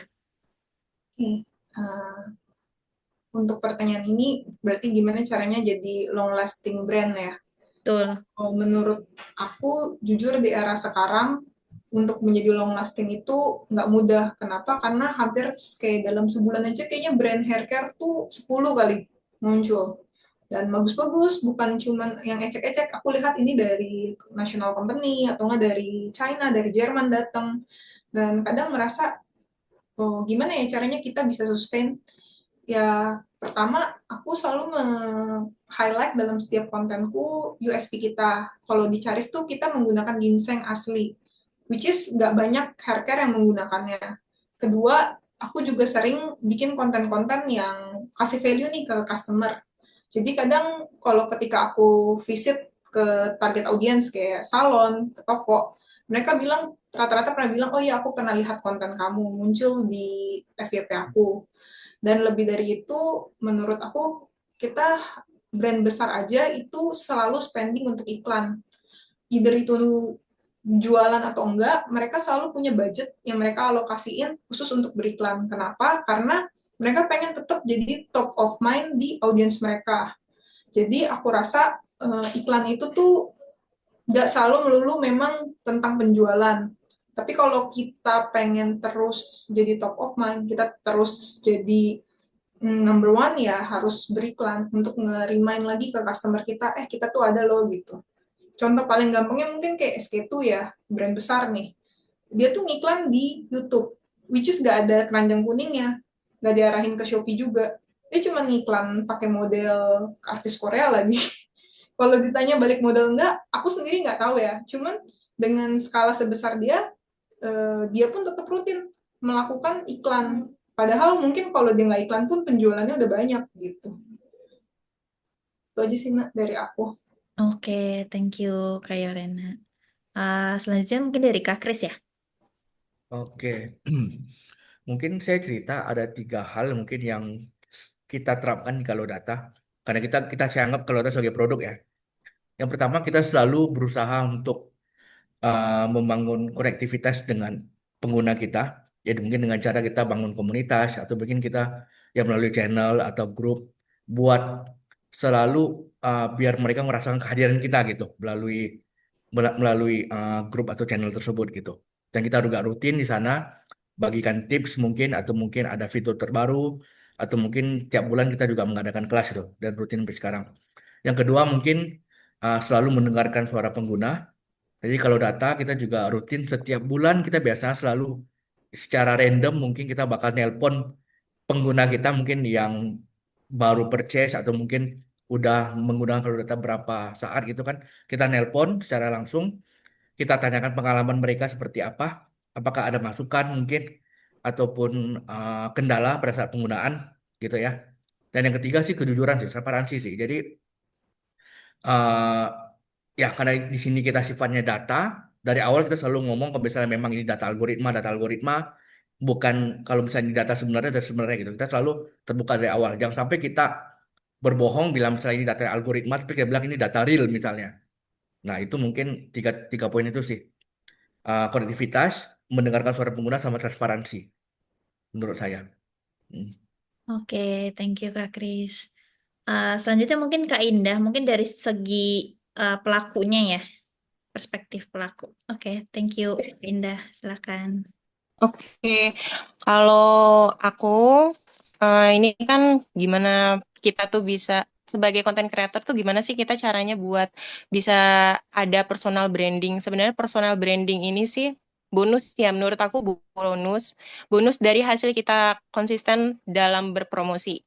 Karena menurut aku kalau kayak aku sendiri nih kayak konten kreator itu kan modalnya di konten video nih. Nah, itu tuh terbentuk personal brandingnya itu dari si konten tersebut. Saran aku kalau misalkan mau bikin personal branding atau mau naikin personal branding, bikin video atau kontennya itu ada ciri khas sendiri sama si konten kreatornya. Entah itu cara promosinya soft selling atau hard selling, atau bentuk kontennya itu dari alur kontennya menarik, itu kan harus kita pikirin tuh sebagai konten kreator. Makanya di situ terbentuklah atau kesempatan buat adanya personal branding itu kita apa namanya? Kita bentuk gitu karena Oke, thank you Kak Indah. Mungkin ada yang mau bertanya tadi, ada Mas Asad ya. Silakan Mas Asad. Oh, masih bisa. Iya, silakan Oke, bertanya. oke. Last ya, singkat aja. Sebenarnya basic pertanyaannya, tapi menurut saya ini sangat penting mengenai fundamental bisnis. Banyak banget ya mungkin yang baru mulai bisnis atau yang udah mulai, tapi tiba-tiba stuck atau berhenti gitu, nggak lanjut lagi gitu. Jadi saya ingin bertanya terlebih kepada Kak Yorena sama Kak Christian terkait fundamental bisnis. Apakah memulai bisnis itu harus ya udah mulai aja dulu, kan ada peribahasa kayak gitu, mulai aja dulu gitu kan, jalan aja dulu nanti ketemu jalannya gitu lah, atau harus dipersiapkan dengan matang seperti bisnis plan-nya, content plan dan lain sebagainya gitu. Karena menurut saya apalagi Gen Z, saya banyak melihat teman-teman saya yang coming soon atau udah jalan tiba-tiba stuck karena nggak tahu mau kemana arahnya, atau mungkin ketika gagal dia nggak mau coba lagi, atau ada hal yang mungkin dia malas untuk mencoba lagi. Nah, Kak Yorena kan ini udah terjun cukup panjang ya di dunia bisnis, bahkan tadi udah dengerin kisahnya gitu kan, titik balik dari apa, jatuh ke bangunnya lagi. Kak Christian juga dari kalau data pasti banyak banget keluhan atau sharing session dari owner-owner yang memang mengalami itu. Karena menurut saya pun kayaknya kalau misalkan tadi Kak Yorena bilang, lakuin aja, lakukan apa yang kita bisa dengan apa yang kita punya untuk apa yang kita percaya, kurang lebih kayak gitu ya. Tapi menurut aku itu nggak cukup gitu. Kayak tadi aku dengar Kak Christian tuh mengenai data, oh itu penting banget. Jujur saya baru kenal kalau data tuh di sini dan saya tertarik. Tadi juga ada grup Telegramnya dan saya kebetulan baru bangun bisnis juga, small business yang bidangnya tuh bukan sama sekali nggak ada identik ya dengan saya. Saya bangun bisnis itu baru banget launching itu hijab, fashion muslimah. Sedangkan saya cowok, tapi kenapa saya bangun hijab? Karena saya melihat audiens saya dan saya content creator juga di TikTok cukup besar, Instagram juga. Jadi saya bangun bisnis hijab ini karena audiens. Total follower saya itu 80% tuh wanita gitu. Tapi memang udah PR-nya harus riset lebih panjang kan. Jadi butuh banget bener-bener fundamental bisnis dari kakak-kakak yang pengalaman di sini agar nggak stuck sampai di apa awal doang gitu. Terima kasih. Thank you Kak Asad. Mungkin bisa kita mulai dari Kak Kris dulu kali ya. Oke, kebetulan saya juga sempat berada di posisi memulai bisnis dengan jalanin dulu aja. Di saat dulu kita buka bisnis sekitar tahun 2005, 2015 2015 dengan beberapa rekan gitu ya. Dengan cuma bermodalkan rekan saya ini dia punya koneksi di bidang edukasi potong rambut gitu ya. Jadi akhirnya kita bikin ya bikin platform, bikin paid content gitu dengan nggak ada nggak tahu arahnya mau kemana, yang penting bikin aja dulu gitu. Dan akhirnya terus terang di tengah jalan lumayan banyak trouble, masalah-masalah yang nggak pernah kita perkirakan sebelumnya, dan akhirnya memang nggak worth sih. Makanya kalau sekarang disuruh kalau menurut saya kalau bisa sekarang disuruh balik lagi, mungkin saya bakal ibaratkan seperti ini sih. Memulai bisnis, ya benar, mungkin mulai dulu aja. Tapi ibaratkan kita seperti nyetir gitu kan, minimal kita punya GPS. Minimal kita tahu kita mau targetnya kemana, dan kita tahu di jalan itu macet atau enggak gitu. Dan paling enggak kita ada sedikit persiapan, ya minimal kalau bisa kita tahu jaraknya harus mungkin 8 jam, mungkin kita siapin minuman dulu di mobil misalnya, atau mungkin ada beberapa bekal yang bisa kita buat makan di jalan gitu. Nah, itu di sini saya ibaratkan GPS-nya mungkin sebagai data tadi. Bagi balik ke kalau data ya. Ini minimal sebelum kita mulai kita tahu nih kompetitor kita seberapa gede, kita sanggup nggak bersaing dengan mereka gitu. Kita udah siapin diri dulu nih sebelum kita terjun ke untuk jadi kompetitornya mereka gitu. Kurang lebih seperti itu sih. Oke, thank you Kak Kris. Mungkin selanjutnya dari Kak Yorena dulu ya. Ya, aku juga mungkin kalau disuruh bikin bisnis lagi, pasti sekarang nggak senekat dulu ya. Kan dulu sebenarnya bikin bisnis karena marketnya yang udah ada duluan gitu. Teman bilang, udah bagus, jualin gitu. Emangnya pas kita jual pertama ya teman-teman yang jual. Tapi emangnya setelah itu teman-teman lagi yang beli? Kan enggak. Disitulah titik beratnya, disitulah perjalanan dimulai. Nah, tapi eh, karena tujuanku tuh pengen belajar ya, jadi dari awal aku udah ngomong, ini kalau gagal pun setidaknya aku belajar gitu. Jadi aku nggak, aku punya target pengen jualan sekian, pengen bisa nanti suatu hari masuk toko-toko gitu. Ada lah impian. Cuman aku being realistic, kalau misalkan nggak works pun, aku mau belajar. Jadi di awal tuh aku investasi banyak di seminar, digital marketing, di iklan, di shop, di KOL. Mungkin bagi beberapa teman, kok berani banget sih spending begitu? Kok berani banget baru mulai udah begitu? Emang banyak duitnya? Enggak juga. Aku juga mulai iklan pertama tuh cuma 50.000. Terus KOL juga masih kadang-kadang yang red card-nya 200.000. Nah, atau enggak yang barter, yang gratisan. Tapi aku anggap itu sebagai kayak uang belajarku. Jadi misalkan, oh dari iklan hari ini, aku dapat sekian nih gitu. Misalkan nggak dapat penjualan pun, aku belajar, oh ini karena iklannya terlalu hard selling, atau ini karena kurang menarik. Dan aku juga lihat dari kompetitor, jadi aku lihat ads-nya mereka kayak gimana, aku lihat konten-konten mereka seperti apa. Nah mungkin kalau kakak sendiri di hijab kan udah banyak ya pemainnya, dan biasanya tuh harganya ada yang dari murah-murah sampai mahal pun ada. Dan menurut aku bisa sih kakak tekenin poin unik hijab kakak. Misalkan punya corak tertentu atau punya kualitas bahan yang brand lain nggak punya, ya itu boleh tuh kak dipakai. Karena aku ngerasa kalau fashion itu cara mainnya banyak, nggak cuman dari kualitas bahannya, tapi aku pernah lihat brand kacamata itu dia bikin konten di TikTok, dia bikin dengan cara yang lucu, fun aja gitu. Jadi cuman konten kreatornya pakai kacamata, terus dia bikin adegan-adegan lucu. Jadi nggak ada ngomongin produk sama sekali, cuman pakai doang, tapi menarik sampai jutaan view. Nah menurut aku bisa tuh kayak gitu, bikin konten-konten yang mungkin kreatornya cuma pakai hijab, tapi isi kontennya menarik. Aku juga pernah lihat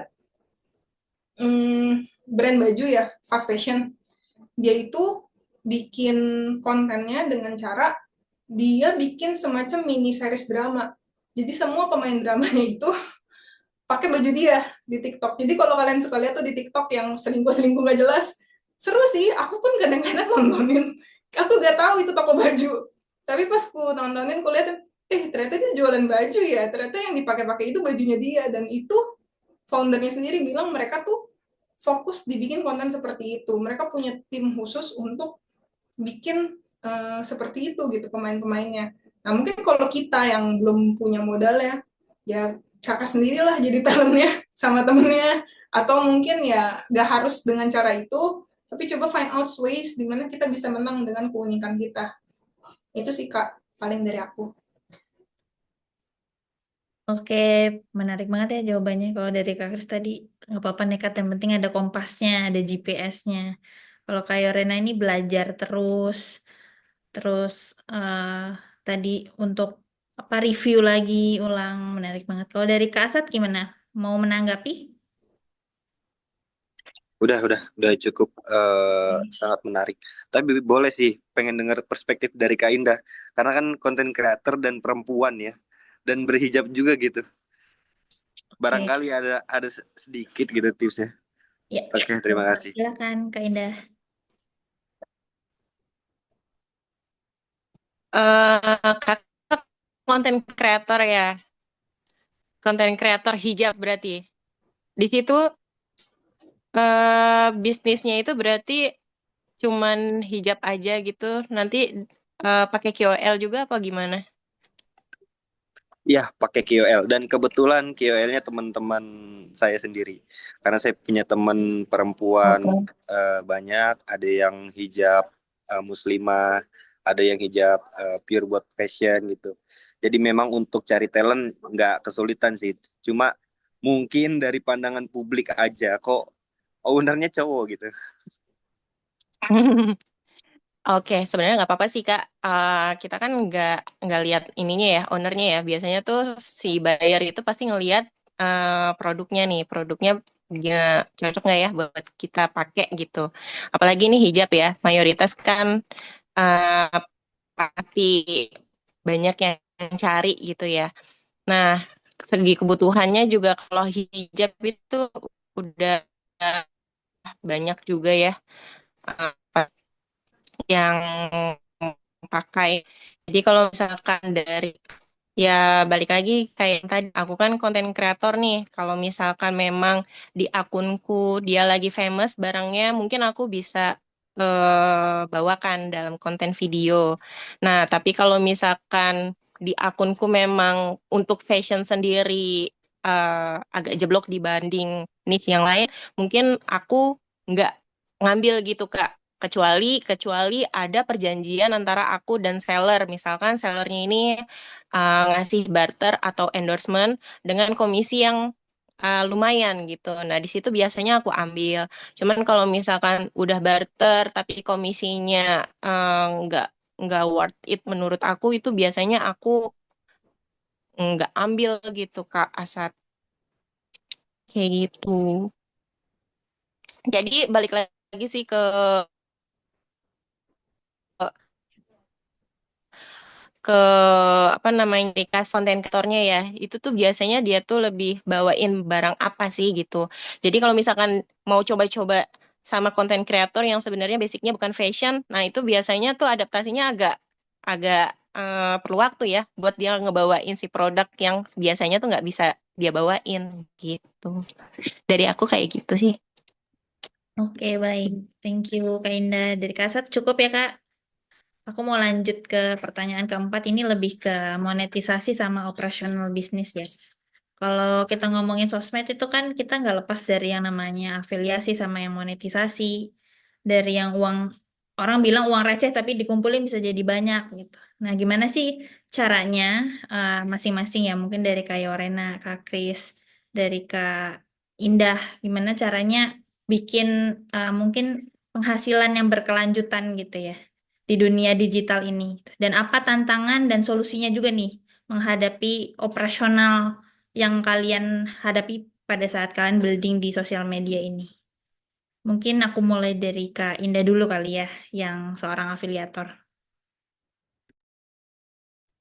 Nah, kalau aku pribadi kan aku jadi afiliator di dua platform itu berarti aku harus tahu ya akun aku itu dia condong kemana produk yang lagi best seller itu di akunku tuh produk yang mana. Balik lagi ke tadi awal. Jadi aku tuh harus evaluasi mana yang produknya lagi hype. Dari situ aku bikin konten baru lagi tapi produknya sama gitu. Dan itu tuh akan aku lakukan setiap minggu dan setiap bulan.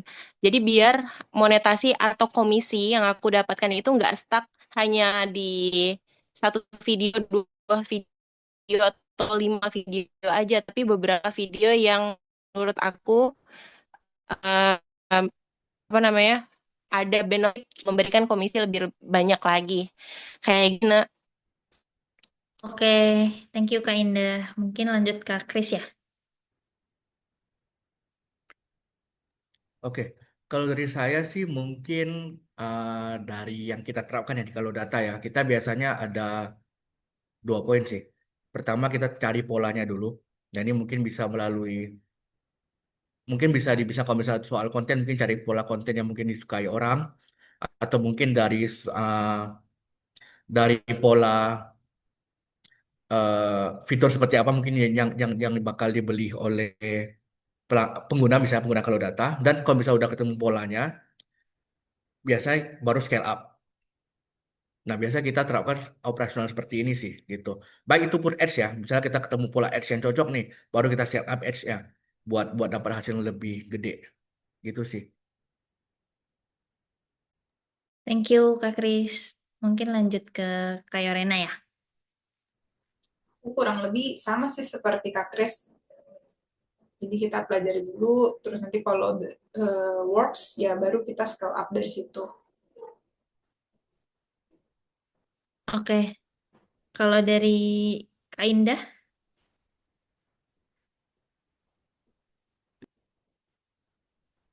Ya paling kayak yang tadi sih Nak. Lebih tahu produk mana yang best seller atau yang banyak menghasilkan penjualan. Dari situ juga konten kreator bisa buat bikin video ulang atau konten baru dengan produk yang sama. Karena kan biasanya setiap waktu itu barang-barang tuh kita nggak bisa pastikan ya mana yang lagi naik, mana yang lagi eh, jeblok gitu. Nah, dari analisa kita atau dari evaluasi kita dari tiap minggunya itulah yang harus kita perbaiki. Mana yang konten nggak naik, ya baiknya kita keep dulu. Mana yang konten lagi naik dan menghasilkan omset, itu yang kita bikin lagi, bikin lagi. Kayak gitu, Nak.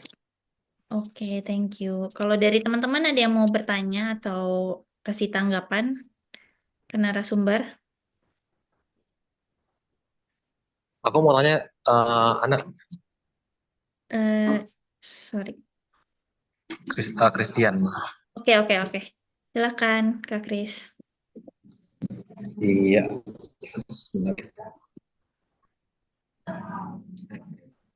Nah, eh, ini pertanyaan untuk Ko Christian ya, Ko ya. Sama mungkin Kak Indah juga sebagai ya content creator. Kebetulan aku saat ini bekerjanya di bank swasta. Aku di bagian KPR, jadi ya di bagian jasa.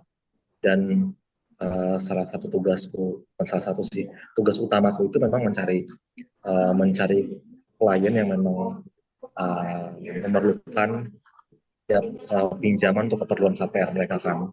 Nah, aku tuh juga mikir gitu dari di tren yang sekarang gitu, karena kan semua serba ya digital marketing, ya penggunaan TikTok, Instagram, semua sosial media marketing.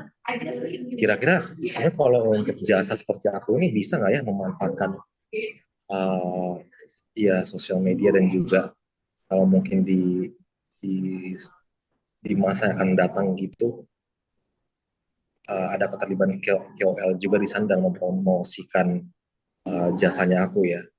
Sebenarnya sih udah lihat kemarin salah satu contohnya gitu, aku kebetulan follow Theo Derek dan di salah satu kontennya itu ada ya kayak bicara soal ya kita berbicara soal ya finansial dan salah satunya kesiapan untuk membeli rumah ya gitu. Aku merasa tapi di satu sisi ya aku ragu sih apakah aku bisa bisa menggunakan sosial media ini. Selain aku belum tahu sih untuk regulasi bank yang tempat aku kerja ini gimana, apakah bisa secara bebas mempromosikan diri dengan membawa banner bankku. Dan kalau dari Ko Christian sendiri ada nggak sih tren orang atau mungkin dari bank gitu dalam uh, memanfaatkan sosial media ini dalam jasa mereka? Kalau aku kan salah satu contoh aja, jasa aku kan kebetulan di bank yang aku kerja ini aku sebagainya kan marketing KPR ya. Dan gimana buat Kak Indah? Itu aja sih. Oke. Kalau contoh dari bank sendiri, mungkin saya pribadi belum pernah lihat ya. Tapi mungkin saya kebayangnya, ya tapi kalau balik ke pertanyaannya bisa sih menurut saya memanfaatkan sosial media. eh misalnya mungkin nggak harus terlepas dari boleh pakai nama bank atau enggak gitu ya. Mungkin bisa pakai personal branding dulu, IP pribadi. Mungkin bisa bikin konten mengenai eh, cara memanage uang misalnya, atau mungkin manfaat KPR misalnya, atau hal-hal yang berkaitan gitu. Itu mungkin bakal lebih bisa membuat orang lebih percaya kepada KKS sendiri gitu. Nah baru ke depannya nanti urusan misalnya ke KPR mungkin bisa diarahkan. Tapi mungkin nggak bakal langsung ya. Jadi ini bakal perlu proses yang lumayan panjang ya gitu. Tapi bisa, kalau menurut saya. Oke, dari Kak Kris gimana? Cukup atau mau ditanggapi? Mau tanya lagi boleh? Oh iya, oke. Ya, cukup, cukup Kak. Ya. Oke, kalau gitu aku lanjut nih ke pertanyaan terakhir dari 5 pertanyaan yang aku sampaikan ke para narasumber. Terakhir tapi nggak kalah penting ya. Dengan segala tuntutan yang ada nih, mungkin dari Kak Kris dengan kliennya, dari Kak Yorena dengan membangun bisnisnya, dengan Kak Indah dengan targetnya, target afiliasinya, gimana sih kalian mengelola emosi kalian nih secara mental supaya pada saat penjualan turun, pada saat klien lagi marah-marah, pada saat mungkin traffic di afiliasinya nggak bagus, gimana caranya kalian manage itu dan apakah sosial media ini memang bisa dijadikan membangun bisnis yang jangka panjang, memulai bisnis dalam waktu jangka panjang. Mungkin aku mulai dari Kak Kris dulu ya. Memanage ya. Ya kalau dari saya sih mungkin ya terus itu aja sih. Kalau misalnya memang ditemukan ada masalah dalam operasi sehari, kita biasanya deteksi dulu nih kesalahannya di mana gitu dan terus melakukan perbaikannya gitu. Oke, kalau dari Kak Yorena gimana? Kalau aku sih eh, dulu waktu awal-awal ketika ngerjain semuanya sendiri juga sering banget ngerasa capek, burn out, bahkan sampai hari ini kayaknya masih banyak banget yang harus dikerjakan gitu. Rasanya kayak pekerjaan seperti tidak pernah habis. Tapi aku belajar untuk ya menerima gitu. Ketika kita memilih berbisnis kan memang sudah konsekuensinya pasti kita selalu punya pilihan sebenarnya mau nyantai-nyantai atau pengen ngurusin bisnisnya atau mau memperbesar bisnisnya. Nah, aku merasa ketika aku berbisnis, aku tuh udah komitmen, aku pengen membesarkan bisnis ini. Jadi ya mau secapek apapun, mau gimana pun perasaannya, tetap harus dijalanin. Dan ya kalau kita ikhlas gitu, kita udah menerima, emang kayak gini loh jadi pengusaha gitu. Weekend pun kerja, apa bukan berarti mengglorifikasi kerja setiap saat ya. Aku pun kalau capek juga istirahat. Tapi ketika kita sadar ya sekarang semua orang kan berlari, semua orang kan berusaha, nggak ada maksudnya bahkan perusahaan besar aja mereka tuh masif banget marketingnya. Masa kita yang masih kecil nyantai-nyantai gitu, masa kita yang masih kecil tarsok-tarsok. Aku rasa itu bakal jadi bottleneck buat usaha kita sendiri dan itu yang aku ngelihat kenapa banyak pembisnis 3 bulan, 5 bulan, setahun tutup karena dia nggak punya ekspektasi kalau ternyata berbisnis itu berat ya, ternyata berbisnis itu banyak tantangannya. Ternyata bisnis saya tuh kemarin hoki aja ya viral, makanya banyak penjualan dan dia nggak punya strategi untuk maintain hal tersebut.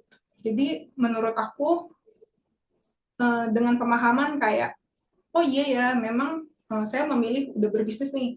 Jadi apapun yang saya hadapi, mau capek, mau apa, ya saya tetap show up gitu, saya tetap hadir, saya tetap berikan yang terbaik. Dan kalau emang rasanya udah penat banget, ya take a rest gitu. Jadi nggak healing terus lu kabur ke luar negeri bilang healing, menurutku itu nggak wise ya. Karena tiap hari kita tuh selalu ada hal baru, selalu ada responsible baru, jadi tetap go ahead aja gitu, jalanin aja. Thank you Kak Yorena. Kalau dari Kak Indah sendiri gimana? Kalau aku buat meminimalisir kepusingan yang akan datang di kemudian hari, dulu aku tuh emang seneng banget apply campaign, terus apply job sana sini, karena aku rasa buat batu loncatan aku punya kerjasama sama brand ini itu, jadi aku barter value pun nggak apa-apa. Terus aku juga masih dibayar receh pun, di endorse pun nggak apa-apa. Tapi karena dulu aku terlalu banyak ambil job dan aku juga apa-apa masih sendiri ngurusnya. Jadi sekarang aku lebih ke plan aja. Misal biasanya sih kita kalau sama seller atau brand, kita itu kan pasti ada kerjasama ya. Nah, di kerjasama itu pasti ada deadline-nya, deadline pengerjaannya atau postingnya segala macam. Terus di situ kita bikin plan aja mengikuti apa kerjasama sama brandnya itu, biar kita tuh di kemudian hari nggak apa namanya nggak kejar-kejaran gitu sama yang lain dan meminimalisir juga kekecewaan sama dari brandnya juga. Takutnya kan dia udah percayakan produknya dibawakan sama KOL, ternyata KOL-nya tuh nggak amanah gitu. Entah dia terlambat posting, terlambat draft, nggak sesuai sama scope of work-nya. Jadi di situ aku mulai ngeplan gimana, aku punya catatan sendiri kalau tiap ambil job itu aku mulai mencatat ya. Setahun ini aku mulai mencatat biar nggak numpuk gitu kerjaannya. Terus aku juga tahu jadwal postinganku hari ini, besok, 2 hari lagi, seminggu lagi tuh apa. Jadi tertata dan rapih gitu postingannya. Kayak gitu sih teman-teman. Oke, terima kasih kakak-kakak. Aku kasih karena waktunya udah ngaret banget ya, sorry ya teman-teman ya. Apakah ada satu aja? Aku kasih kesempatan satu buat yang mau bertanya atau menanggapi. Adakah? Kalau nggak ada, mau aku closing? Nggak ada ya? Oke, kalau nggak ada berarti nggak terasa ya. Kita sampai kelewatan 1/2 jam. Kita sampai di penghujung acara. Aku makasih banget ya sama Kak Kris, sama Kak Yorena, sama Kak Indah yang udah kasih kesempatan, terus bahkan kasih gift, bahkan kasih free trial juga nih dari Kak Kris. Mohon maaf kalau aku ada salah-salah kata. Buat kalian yang penasaran nih, yang belum join jadi membernya IYBC, kalian bisa cek info-info IYBC dari Instagramnya atau TikToknya di @iybc.id. Jangan lupa kalian harus join karena kalian bakalan dapat insight-insight kayak gini lebih jauh lagi. Dan fun fact sebenarnya kakak-kakak ini tuh acara yang buat member internal gitu. Jadi nanti uh, ke depannya akan banyak kelas-kelas sama seperti ini lagi, diskusi-diskusi seperti ini lagi. Terima kasih, saya Wiana Teresita, ucapkan undur diri, sampai jumpa di kegiatan IOBC selanjutnya. Empowering Young Mind, Shaping the Future. Selamat malam. Terima kasih, Kak. Thank you. Selamat malam. Makasih Kak.